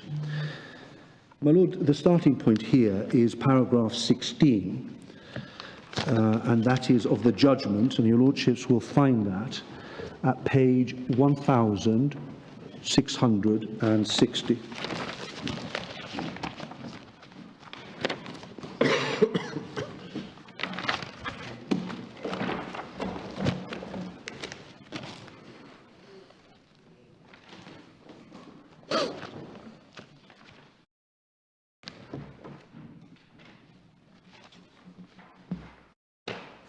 Yes. Well, So what the judge says here is these were dealt with at paragraphs 134 to 147. I'm going to take your lordships to that, of the witness statement, Mr. Ali. There was no evidence concerning these matters by the defendant. The question, therefore, was whether I accept Mr. Ali's evidence on these variations. If I do, the defendant is liable to pay 2.6 million. I accepted the evidence of Mr. Ali on this matter, setting out the claimant's entitlement. With no countervailing evidence by the defendant on this issue, I had to consider whether Mr. Ali's evidence was undermined in cross-examination. What the Court of Appeal essentially say is best encapsulated in my submission in paragraph 82 of the judgment of Justice of Appeal Smith, that your lordships will find at 1699.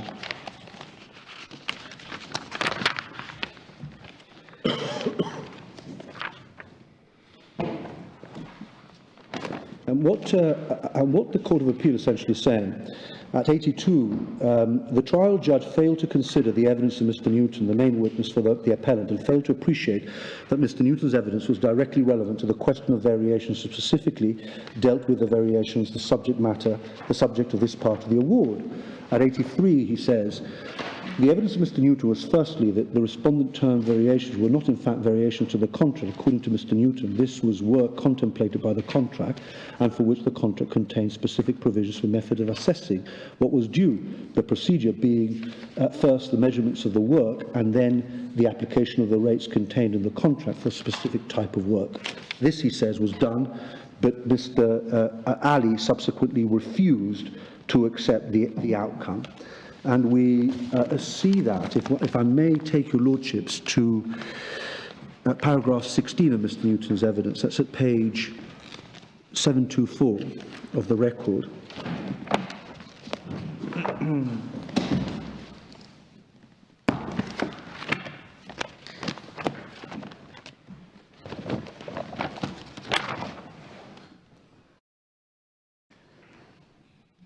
Paragraph 16. Yes, paragraph 16. So there's no strict compliance in relation to this procedure. He's referring to paragraphs 13 and paragraphs 14, clauses 4 and clause 7. So clause 4 is dealt with at paragraph 13, clause 7 is dealt with at 14. There's no strict compliance in relation to this procedure, but when the structural works were completed, I instructed Mr. Paul Fortune, together with Mr. Selwyn James, the then project engineer for the claimant, to measure all the works that was considered by the claimant to be variations of the contract.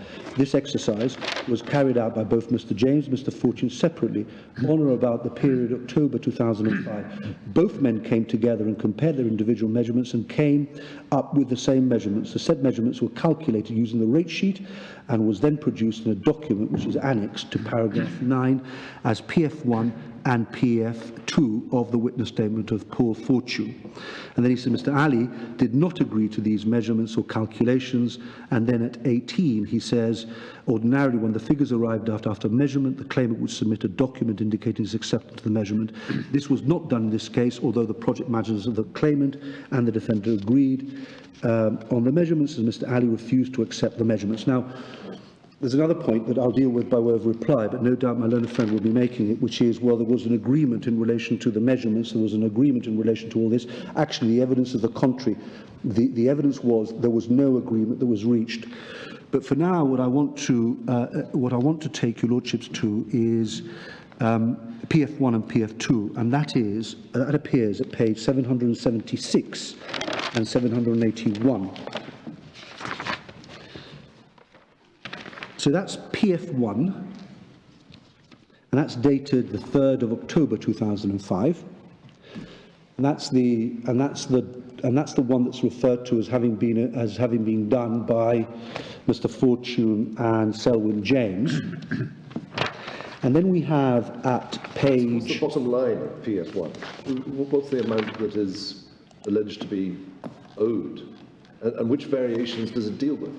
Well, the variations is variation 29 is the only variation that where there is an overlap with the variations that we are considering.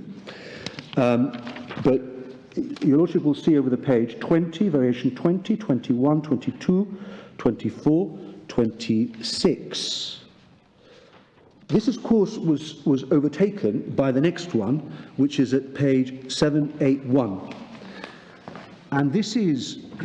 So it doesn't deal with variations 1, 2, 3, 4, etc. It deals with... yes, it does. It does deal with some of them. Yes, my lord, it does deal with some of them. Because, for example, variation 20, construction of slop tank. This is overtaken by PF2, which appears at page 781.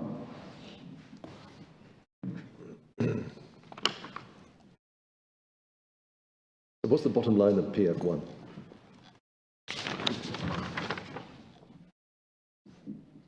Well, don't take up the time now, but if you could just tell me at some stage what PF1 actually means in hard cash.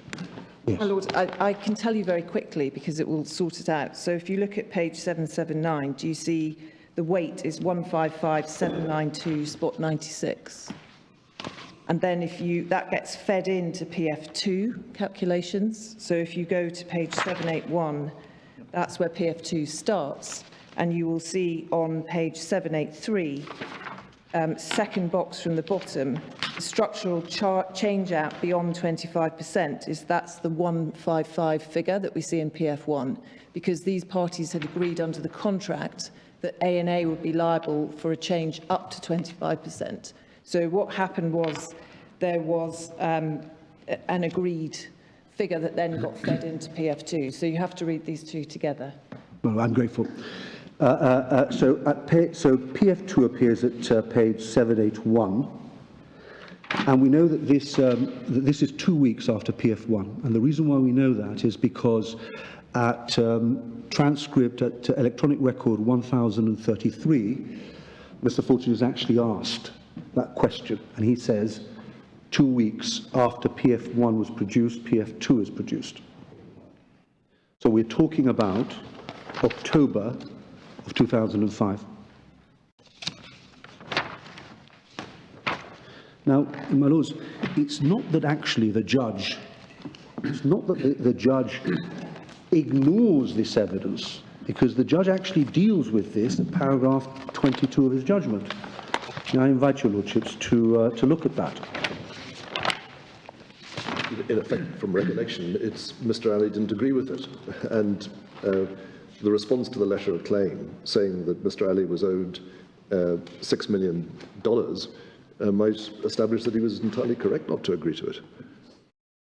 My lord, he never agreed to it. Yeah. He never agreed to it, and the long and short of the decision is at paragraph 22, and essentially he didn't find the evidence of Mr. Fortune helpful. He says, So it's page 1662. Yes. The first was PF1. The revised document was PF2. PF2 showed an increase in the sums payable. What is not clear how he arrived at these figures. No method is laid out. Further, the witness, quite understandably, after so long and not being employed with the defendant, could really give no useful information on how he came to the figures. He had only seen Mr. Ali's witness statement the day before the trial, and he frankly admitted that he did not have much opportunity to go through the voluminous documentation on witness statement. Thus, he could not really help with the actual sums. And he said, so essentially, what the judge is saying, well, look, he just didn't address the evidence of Mr. Ali. And when one looks at the evidence of Mr. Ali, and your Lordships will find that at page 146 of the electronic record. Well, that shows you say that Mr. Fortune didn't deal with Mr. Ali, but the Court of Appeal were mainly concerned about what Mr. Newton said. Yes, but Mr. Newton could give no first-hand evidence in relation to what was or was not agreed at those walkthroughs because he wasn't there. What Mr. Newton relies on the evidence of Mr. Fortune. What he says is, well, look, these walkthroughs were done by Mr. Fortune together first time round with Mr. Selwyn James, and then later with Mr. Ali. So, if we look at page... But a judge in Trinidad and Tobago is not debarred from looking at hearsay, although he may discount it for its weight. Well, true, but of course when here you have the source, the actual source of the information, that's Mr. Newton, you go straight to the source. Well, yes, but Mr. Newton turns up at... Sorry, Mr. Fortune, you go straight to the source. Sorry, Mr. Fortune turns up at court with very little chance to read up and find out what the dispute is about or see what the evidence is that he's being asked to comment on. And the judge reasonably politely says, well, that wasn't terribly helpful. Wouldn't mean, however, surely would it, that another witness who had, let's say, discussed all this with Mr. Fortune at some earlier date couldn't give relevant hearsay evidence? Well, he could, my lords. He could. But what is the evidence? I don't know. I hope you're going to show us. Well, the evidence of Mr. Newton is, I mean, essentially, well, there were these walkthroughs. They led to PF1 and PF2. Mr. Ali wasn't happy with all of this, and therefore that's the reason why 3 years down the line we have these meetings in 2008. Yes.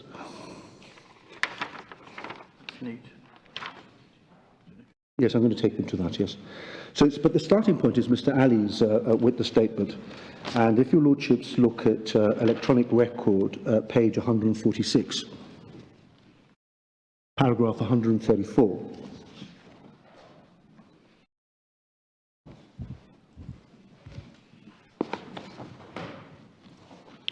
Right. So from 134 all the way to 147, and Mr. Ali deals with all these specific variations, and he goes into a lot of detail about why they were done at the request of the defendant respondent. He annexes a number of documents in support of what he is in fact saying. I'll just take your Lordship to one of those, will become relevant in due course. So if your Lordship looks at, for example, paragraph 138, electronic page 148, so paragraph 138, yep. Your Lordship will see the cost to AA of purchasing this length of pipe was £500,000, as is confirmed by invoice number, and that invoice your Lordships will find at 516. Okay. Do you want us to look at it? Yes, my Lords, because actually it becomes relevant when we get to the defence. All right. Page. So this is the invoice. What page is Invoices this? on page? 516. Thank you. Yeah. The reason why this is relevant is because in the defence it says, in relation to this specific variation, actually, you never supplied the pipe. That's what he said in relation to this specific variation. I'll take your lordships to that in due course.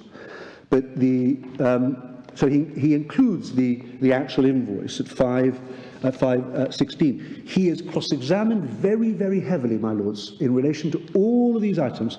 Counsel for the defendants below did a thorough job in terms of cross-examination, but he was unmoved. He says, no, these were done at the request of the company, and these variations were variations that were valid. Mr. Newton, in his evidence, now I'm taking you to, your lordships, to Mr. Newton, right, and that's at 727.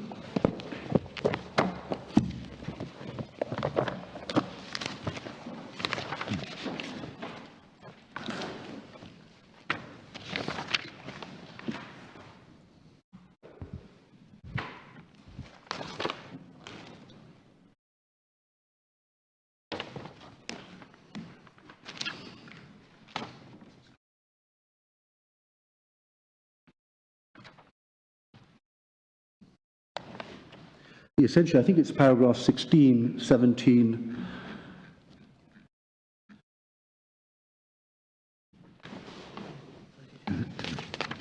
Well, the starting point is 16, 17, 18.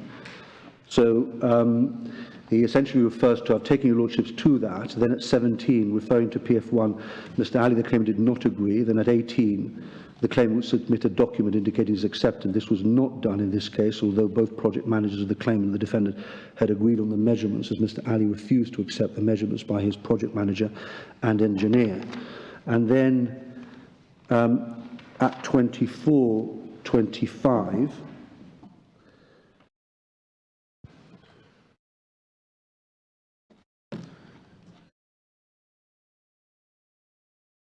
and then we'll go to paragraph 32.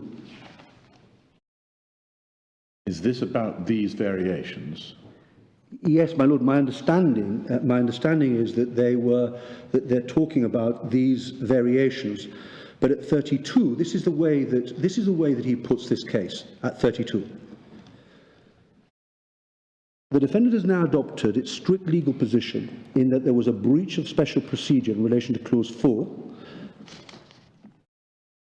That, my lords, is dealt with by the learned judge at paragraph 9 of his judgment. He says, well, you've waived that.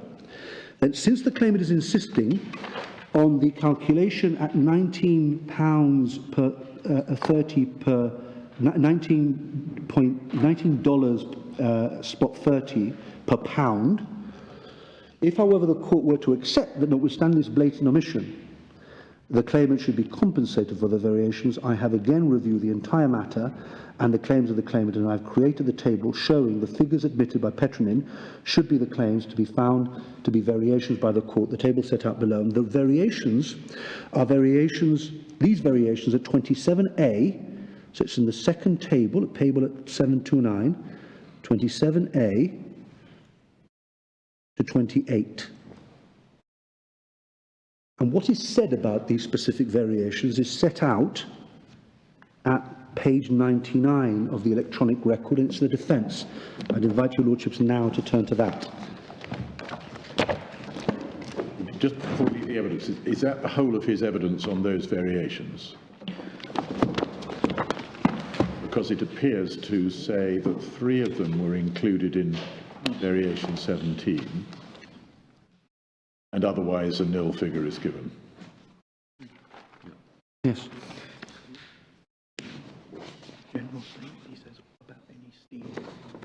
Yeah, these are, but it also applies, 24 and 25 also applies to these variations. And then, my lords, what is said specifically about these variations in the defence is actually at page 99. When your lordship looks at page 99 of the electronic record,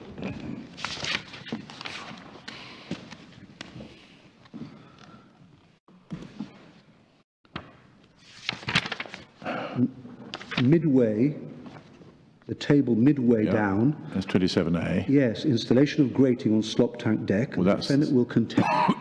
That's the same point, isn't it? This variation has been claimed twice as part of variation 17. Further and alternatively, the defendant will contend that no grating was used in the fire shed. Well, that's dealt with by Mr. Ali when he gave evidence. He was cross-examined. 27B1, the defendant will contend that this was claimed twice as part of variation 17. As a result, this claim is denied. The defendant will, and 27B2, the defendant will contend that claimant did not supply this pipe, and as such, the entire claim for this variation is denied. Well, I've taken your lordship to the invoice. Well, does the judge ever deal with this claimed as part of variation 17 point? I can't say that. I can't say that he did. But in any event, the invoice for the pipe was an invoice for the supply of the pipe to your clients. Yes. Yeah, but Mr. Ali is essentially saying, he's exhibiting the pipe, and he's saying, well, I use this pipe. This is the pipe that I use. No, I understand that. But suppose his evidence is accepted on that, but there's still an issue as to the main point taken seems to be this is all part of 17. And but precisely, I don't know what the argument is. That yes, but he's been cross-examined about this. So Mr. Ali's position is no, they're not included, and in fact, they are proper extra variations. He gives very detailed evidence in relation to that. And in my submission, what the judge does, he accepts the evidence of Mr. Ali. That's the reality of the situation. He says, well, there's no countervailing evidence, but when one looks at the way that Mr. Newton, the evidence of Mr. Newton, in very general terms, when one looks at the defence and the way that this is pleaded, it's very poor evidence indeed in our submission. And therefore the judge was right to prefer the evidence of Mr. Ali. And my learned juniors are reminding me that it's a bare assertion. But so it is not right in our respectful submission that essentially the judge the judge ignores the evidence being presented by the other side. The judge actually considers the evidence of Mr. Fortune. He doesn't find it helpful, which at the end of the day was part of the defendant's case, and really says, but actually, there's no real countervailing evidence for the other side. That's essentially, and he was right. And if one takes a step back and assesses this, we have very detailed evidence on behalf of Mr. Ali, and we have very weak, flimsy evidence in our respectful submission on behalf of the defendants as they then were below. I may be missing this, but where do we find the figure of 2,680,300 that the judge actually awarded under these specific variations? He added, what he did was he added the specified variations as set out in the evidence of Mr. Ali. So he did a calculation of what Mr. Ali was claiming in relation to those specified variations.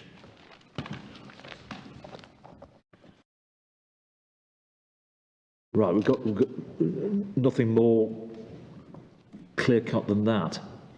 I mean, we've got... There's nothing more clear-cut than that, no. You say we can find it from Mr. Ali's evidence, plus something. My lord, he is, Mr. Ali sets it all out in his witness statement. He's cross-examined in a lot of detail in relation to these various heads. And what the judge has done, and I don't think that a point is being taken that he got the calculation wrong. Right. The point that's being taken is, well, when he says that there was no evidence for the other side, actually there was evidence, and he failed to take that into account. What we're saying is, actually he did take it into account because the evidence is the evidence of Mr. Fortune. That's the primary evidence. He just wasn't impressed by that evidence. Can I just pursue this variation 17 point? Their case seems to be, well, you're double counting because it's in variation 17.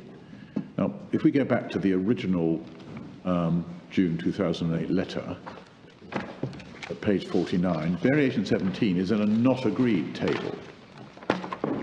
where further information, Yes, where further clarification is to be provided.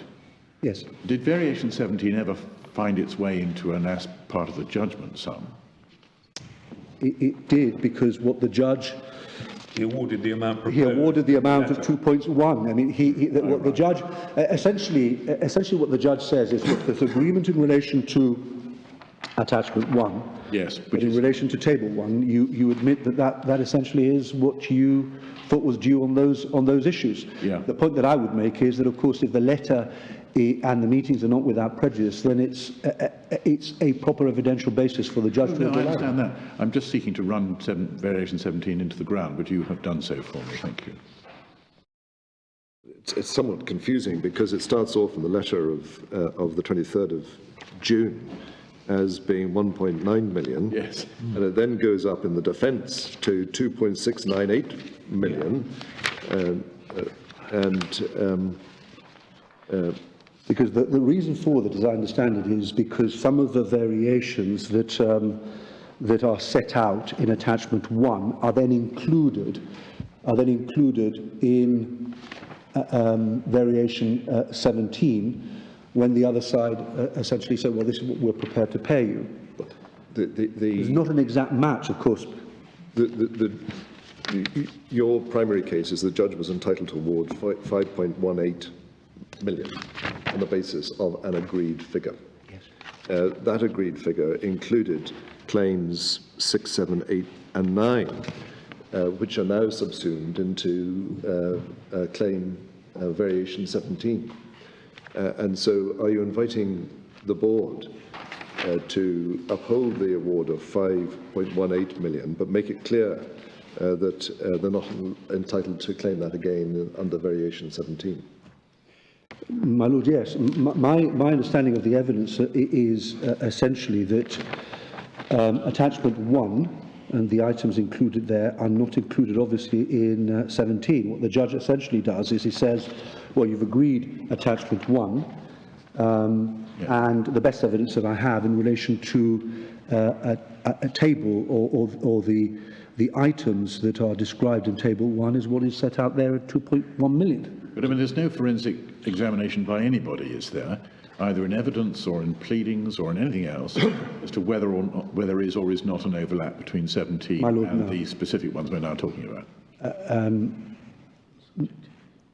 My Lord Junior is saying subject to, but my understanding is that there isn't. Mr. Ali sets out the relationship between variations Yes, well, he does. in his statement. Yes, but that's the point that I've already made, which Mr. Ali essentially, he does refer to variation 17, and he does say this is not included in variation So 17. there's an assertion by Mr. Ali that there's no overlap.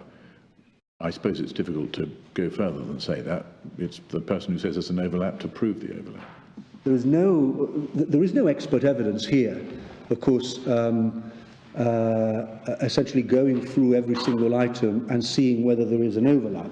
What Mr. Ali says is the additional works at paragraph 134, additional works identified under items HL of variation 17 above and variation 28 below required, and then he says, well, why, he explains why that particular variation is additional. Can I just be clear in my own mind what you're actually asking us to decide? Am I right in thinking that as regards what we might call the general variations as dealt with in the June the 3rd 2008 letter, you're asking an award of 5,180,175,31, not what the first instance judge awarded, but in effect, that's what you're asking. Then on top of that, you're asking for an award in relation to the specific variations that we've just been talking about, and you're saying, as I understand it, that if we accept Mr. Ali's evidence and therefore the first instance judge, there is no dispute that the figure to be added is 2,680,393. Is that correct? Yes, my Lord. I am saying that, in fact, I'm asking the board to uphold the entirety of the decision, and on this basis, I'm saying, well, if the letter of the 23rd of June was not without prejudice, then the judge was entitled to look at what the other side had offered in relation to Table 1, and he was entitled to rely on that in order to support what he held in relation to that, which was, I'm going to award 2 point something million. The real crunch of our case, of course, is in relation to the 5 million, because we're saying there, not only do we have a situation where, if the letter is not without prejudice, the judge was entitled to rely on that as the best evidence of what had actually been agreed, but there was an agreement in relation to that. And I accept that my case in relation to the agreements is stronger than in relation to the Table 1 figure. Well, Mr. Feetham, I think you've had a lot of injury time, I admit, but we've come up against your originally agreed time frame. My Lord, I am... all I would say in relation to interest, my Lords, is that it's simply not the case that a claim for an interest was not made, and I would just invite your Lordships to look at page 1174, which is the written closing arguments where a claim for interest was made. 1174? 1174. And therefore, if your Lordships were to come to the conclusion that anything is due, there ought to be interest. Those are my submissions, and I apologise for going over. No, we've asked you a lot of questions. Thank you.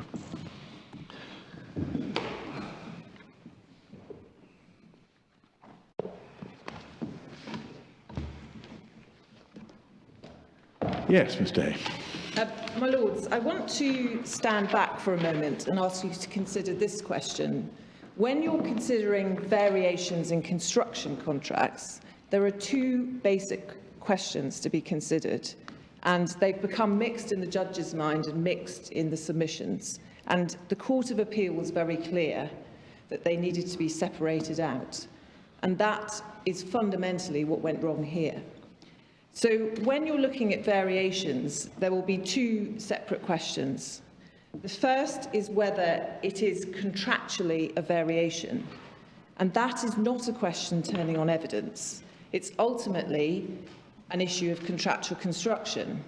So in other words, what you normally see where you have disputed variations is the judge looking at what the contractor agreed to do under the original contract and considering whether or not what was being claimed was a variation to that contract. And this judge... And that presumably matters because there'll be a fixed price for it in the original contract. Correct. Or a formula price. Correct. And you will see in the defence, I won't take it to you now, but these were denied as being variations as a matter of principle. And if you stand back, fundamentally what the Court of Appeal said had gone wrong was that the judge on every level just didn't look at whether as a matter of principle these were actually variations contractually. And normally what you'd expect to see is a judgment going through each variation, making a decision on whether or not contractually it was a variation, and then if it was, ascribing a value to it. And then obviously the second question is the value of that variation, if it is indeed a variation contractually, and it is in relation to value where the evidence comes in. And I ask you to bear that in mind at all times when we look at the documents. Well, thank you. But if we then look at attachment 1 on page 49, if it was going to be said that these weren't variations, one would expect to see a nil figure in the amount agreed column, wouldn't one? Well, otherwise, it looks like a dispute about quantum. Well, we'll come back. We need to look at this in the context of what had happened. In 2005, you'd gone through the contractual process of final measurement, and that was what had been agreed. And then when we come on to 2008, and the evidence is very, very clear on this, the parties embarked on a process of trying to see if they could reach a settlement. The 2005 walkthrough was subject to both parties getting authority from their respective individuals, and no authority was given by Mr. Ali, so there was no agreement. But no, the point in 2005 there was, and I'll take you through this because there was not only evidence as to a final concluded agreement in 2005, but also the judge found that there was authority to enter into that agreement. No, the judge the judge rejected Mr. Ali's evidence on this, that there had not been an agreement, and the judge held that Mr. Fortune was correct, there had been an agreement reached. Mr. Ali then refused to be Subject to bound by that. authorities. I mean, at page 1662, before including authorised persons from both sides to finalise what was due to the claimant. Where's the finding and where's the evidence that there was a final concluded agreement in 2005? If you look at, so 21 obviously describes Mr. Fortune's evidence on the walkthrough, and then we have 22, the discussion of PF1 and PF2. And I will take you to the contractual provisions, because this is the exercise of the contractual provisions by the parties. So you'll recall you can't get payment till you've had final measurement, and authorised representatives were going through it. Then if we go on to 23, as the judge himself said, the critical issue that arose from Mr. Fortune's evidence was whether he accepted that he had these walkthroughs with the claimant's representative and Mr. Ali himself, and did they agree to these variations and the sums arising from them. That was a question of fact, turning on my assessment of the witness. Mr. Ali has flatly denied he went on a walkthrough with him and agreed the variations and sums. He also said Mr. Selwyn James didn't agree and Mr. Selwyn James was not a witness. And then if you look at 24, he goes on to prefer Mr. Fortune's evidence on this point. So you have a finding of fact. Was PF2 actually prepared at the time of the walkthrough so that Mr. Ali had in his hands PF2? Yes, so what happened was you had two meetings. The first meeting was Mr. Ali wasn't there, and then they had a second meeting that they went through. When was PF2 produced? We can look at the evidence on that to find out exactly. It's in Mr. Fortune's evidence, so that is at 781. We were told it was 2 weeks after the 3rd of October. And that was then produced to Mr. Ali. Mr. Ali said, no way, I'm not agreeing with that. 773.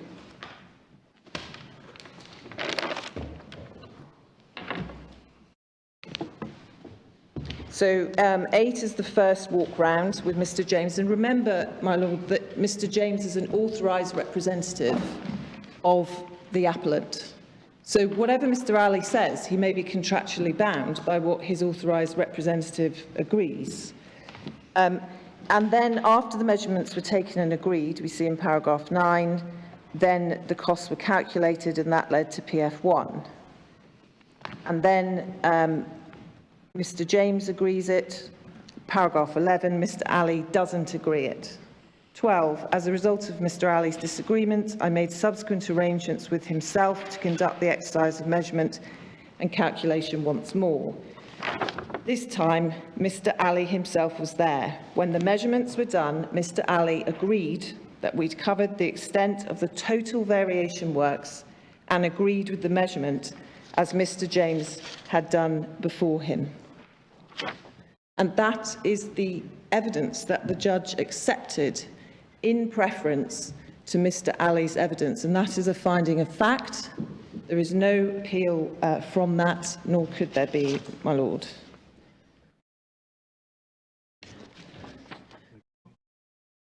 And we were unable to agree this in the statement of issues that went before you, but we say it's very, very clear from the judge's judgment and from that evidence that those figures were agreed as being the total extent of the total variation works. So it wasn't just Mr. James who agreed it, it was Mr. Ali. Mr. Ali denied that before the judge, and the judge found against him on this point. Well, did you pay the $2 million? Well, you'll see that in his evidence, Mr. Newton says that they've always been willing to pay it, but Mr. Ali's refused to accept it. Or did they attempt to pay it? No, because at that time, as I understand it, there was a counterclaim which then subsequently wasn't pursued. But you will have seen that we remain willing to pay that amount. And indeed, that's the amount that we say should be paid. It's set out at paragraph 19 of Mr. Newton. It's page 725. At all material times, the defendant was prepared and willing to make a payment of 2.3 million once the certificate was issued, even though there was no strict compliance with the procedure.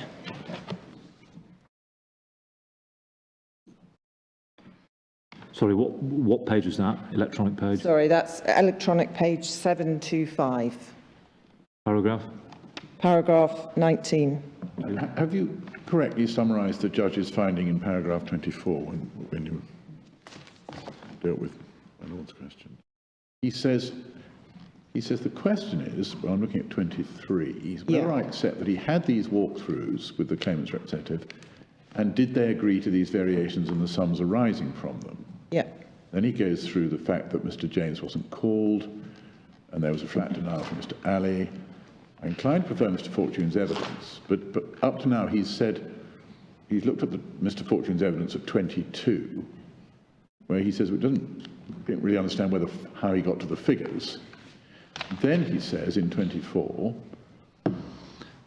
it's consistent with the letter that the walkthroughs would have taken place before including authorised persons from both sides to finalise what was due to the claimant. This leads us back to the June 2008 letter, which represented the defendant's position on the matters agreed, and those to which it gave a proposal after the measurements and walkthroughs took place. I mean, your case, I think, is that the June 28, 2008 letter is completely inconsistent or a complete reneging on a prior agreement for a different figure. It is. Whereas the judge seems to be saying, yes, I think the walkthroughs happened, but the agreeing the figures that the walkthroughs were meant to lead to is what we then see in June 2008. Yes, but that's because the judge gets confused again and goes back to the 23rd of June 2008 letter, which he uses as a shortcut throughout. But I'm asking whether the judge is really saying, and there was an agreement at the end of the walkthroughs in 2005, and it was an agreement for that much lower figure. Well, doesn't quite seem to fit with his paragraph 24. But in my submission, there can't be any doubt about that, given 23. So he outlines the critical issues, whether I accept he had these walkthroughs. Both and sides, did they agree to the he's looking at two issues, isn't he? yes, and that they agreed to those variations and the sums arising from them. Those are the 2005 variations, my lord. They can't refer to anything else. There are no walkthroughs in 2008. No. There are some without prejudice meetings, and this is crucial, because you were addressed this morning on the basis that 2008 is the start of the story. It's not. You're saying Mr. Fortune's evidence, even if he couldn't remember the detail, was we went on this walkthrough and agreed the figures. I agreed them with Mr. Alley. Mr. Alley's evidence was simply, no, it never happened. I was never there. And Mr. Alley was disbelieved on the point. That's correct, and that's incredibly important. It's true that Mr. Fortune couldn't help with the detail, but no one's disputing that what was agreed is recorded in PF1 and PF2. And Mr. Alley denied that this had ever happened, and he denied that he'd ever agreed these sums. And this is very important to what follows. And the judge found that he was wrong on that issue. He disbelieved his evidence. And he also is critical of the fact that Mr. James hadn't been called, because he says you could have called Mr. James to back up what you said. I can't understand why it is that your client then admitted $6.8 million in a letter of the 5th of March 2010. Because, my lord, we'll go through these letters in chronological order. The way in which it's been presented to you is quite confusing. But what happened was Mr. Alley then tried to increase his claim to 14 million in 2007. And as has already been found on the interim payment application, which was appealed to the Court of Appeal, the 2010 letter has been found and there's been no appeal from that to be part of without prejudice discussions that I can't followed. understand that. I literally can't understand it. What a response to a letter of claim without prejudice? Because my clients are commercial people, they're faced with a claim for 14 million, and they made an offer which was not accepted by the claimant. They shouldn't be penalised. It's not making an offer. It's saying these are valid claims from your client amount to only. But, my lord, that's not the subject of the appeal before you today. That was the subject of an appeal to the Court of Appeal in Trinidad, and it was never appealed. And this board is bound by the finding that the 2010 letter is without prejudice. And I would ask you to stand back and look at this with an open mind in terms of what actually happens and what actually transpires, rather than the way it's been presented to you, which is, with respect, deeply misleading. My clients have bent over backwards to try and resolve this. And we will also see that what happens with the 14 million is Mr. Ali knows full well he's not entitled to claim those sums. That's when he resorts to the American pricing, which is in terms not allowed to do that under the contract. So we went off a wild goose chase on that front. But going back to 2005, what is critical, as the judge himself said, was whether or not there'd been an agreement in 2005. Mr. Ali said there wasn't. The judge finds against him on that fundamental issue of fact.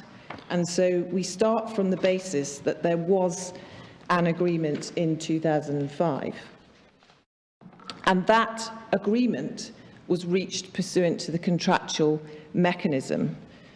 So going back to clause 7, just want to go back to these clauses.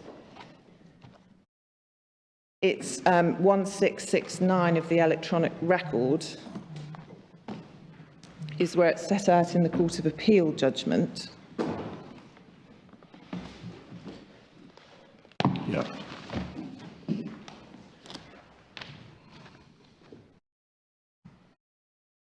And that's it. If we go to the contract, in fact, so I can take to the other provisions as well, that's at 294.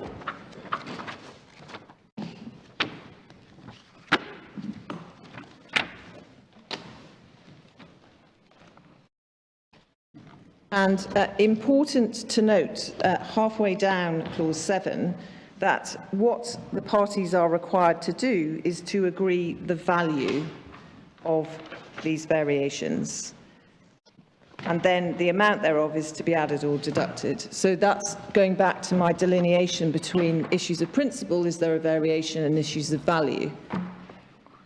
And the issue of principle always remains. What the judge finds is, in relation to the discussions in 2005, that what was agreed was both the principle and the amount.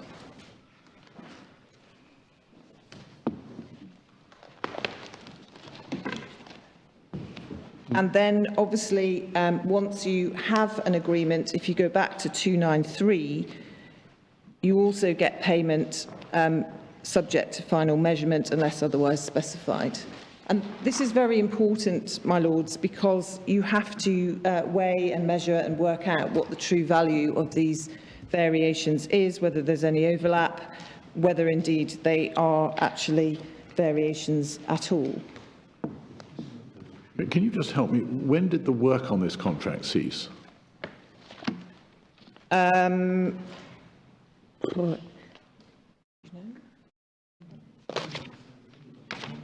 was 2004, 2005. We can check over lunch precisely when. The walkthrough was after the end of the works, was it? Well, it was after these. There's no dispute. It was after these variations had been completed. Yeah. So there's no suggestion that further work was done after 2005 that falls to be taken into account. And I think that is the only thing that should matter for your purposes. Yes, sure. Because there may have been other work going on, finishing up. But in relation to the variations, one thing there's no dispute about is that by the time of that meeting in the walkthroughs and the final measurement under the contract in 2005, those variations had been completed. And in my submission, the actual technical people going around and measuring it is actually likely to be the fairest way of the true representation of what these were actually worth. The difficulty was Mr. Ali didn't like the rates he'd signed up to in the contract. When we're talking about measurement, are we talking about, is the crucial thing for most of these the weight of the steel that was used? How much steel was used? Is that how it's calculated broadly? Yes, and of course, as I tried to show with PF1 and PF2, the appellant is responsible under the contract for up to a 25% increase. So it's only above 25%. So that's why you get to the 155 figure. But yes. So any increase in the amount of steel used above up to 25% of the contract amount has to be borne by the contractor. Is that yes, how it works? anything up and to 20%. And then after Correct. you've used, after you go beyond that, any additional steel is a variation which Correct. The contractor is entitled to claim payment for. Correct. And Correct. then they do a calculation of weighing up the amount of, I can't remember if it's pounds or kilograms, and then on PF2 they multiply that by a price per kilogram or something, do they, and get to the figure of 2 point? Correct. Is that broadly how Correct. it works? That's in relation to some of the variations. Okay. Obviously, all of these are individual, so you've been shown an invoice which we don't accept actually is what it says it is, but there was an issue as to whether a pipe had been provided or not, an extra pipe, how many pipes did you have under the original contract? Right. Those sorts of fascinating topics would form the subject of variation claims. But remember, this was a contract where the appellant's been paid 26 million. They agreed to certain things within the original contract, and therefore they have to demonstrate both their entitlement in principle and indeed then the actual calculation of that. Yeah. And then the other provision, just to look at on variations in the contract, is at page 213.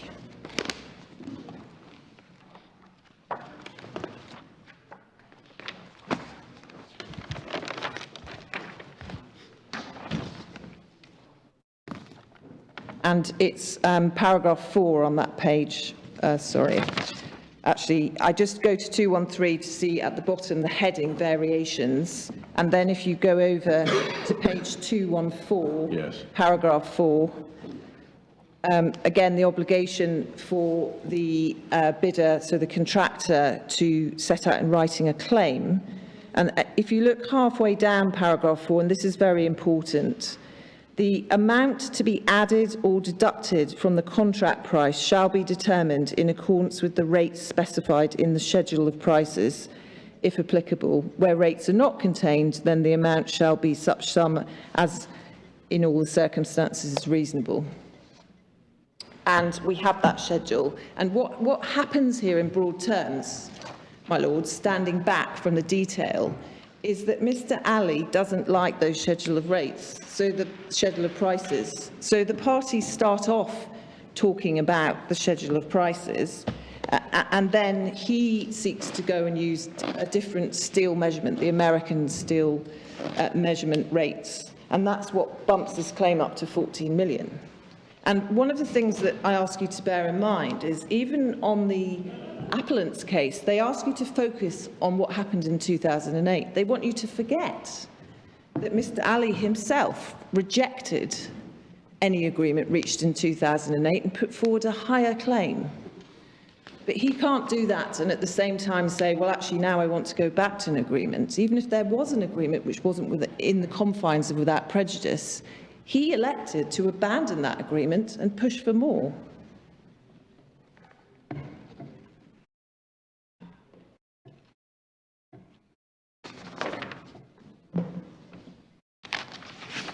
Well, is that a legal submission? If so, how does it work legally? Well, we'll go through the letters, but you will see in the letters that... I know that's what happened factually. Yeah. But does it disentitle him from claiming the agreed amount? I say it does, because if he wants to rely on an agreement, he can't at the same time say, I'm rejecting an agreement, but now I want to go back to it. In fact... Well, he can put it forward, you know, lawyers often put things forward as alternatives. You know, I'm owed 14 million, but if I'm wrong about that, I'll settle for the lesser sum. Yes, I mean, you will see, it's perhaps easier to illustrate by reference to the letters, because what you will see is, and the way in which it's framed is very important, he actually submits in 2009 a revised claim. So he actually makes another claim. And he says, this is my variation claim. Okay. Whereabouts in the defence, the amended defence, do you rely upon the alleged agreement in October 2005? Yes, I can take you to that now. So if you can look, please, at page 93.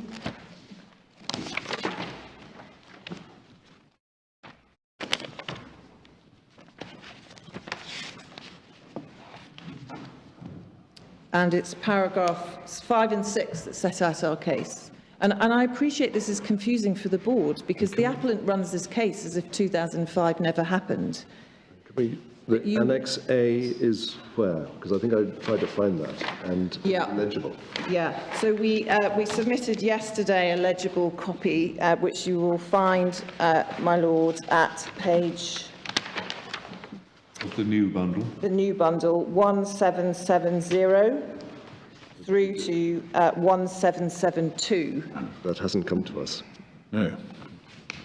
We've got Annex A. Yeah, We do have it, but we don't have it with those numbers. there you are. We've got it as a 29-page Yeah. document that was emailed to us.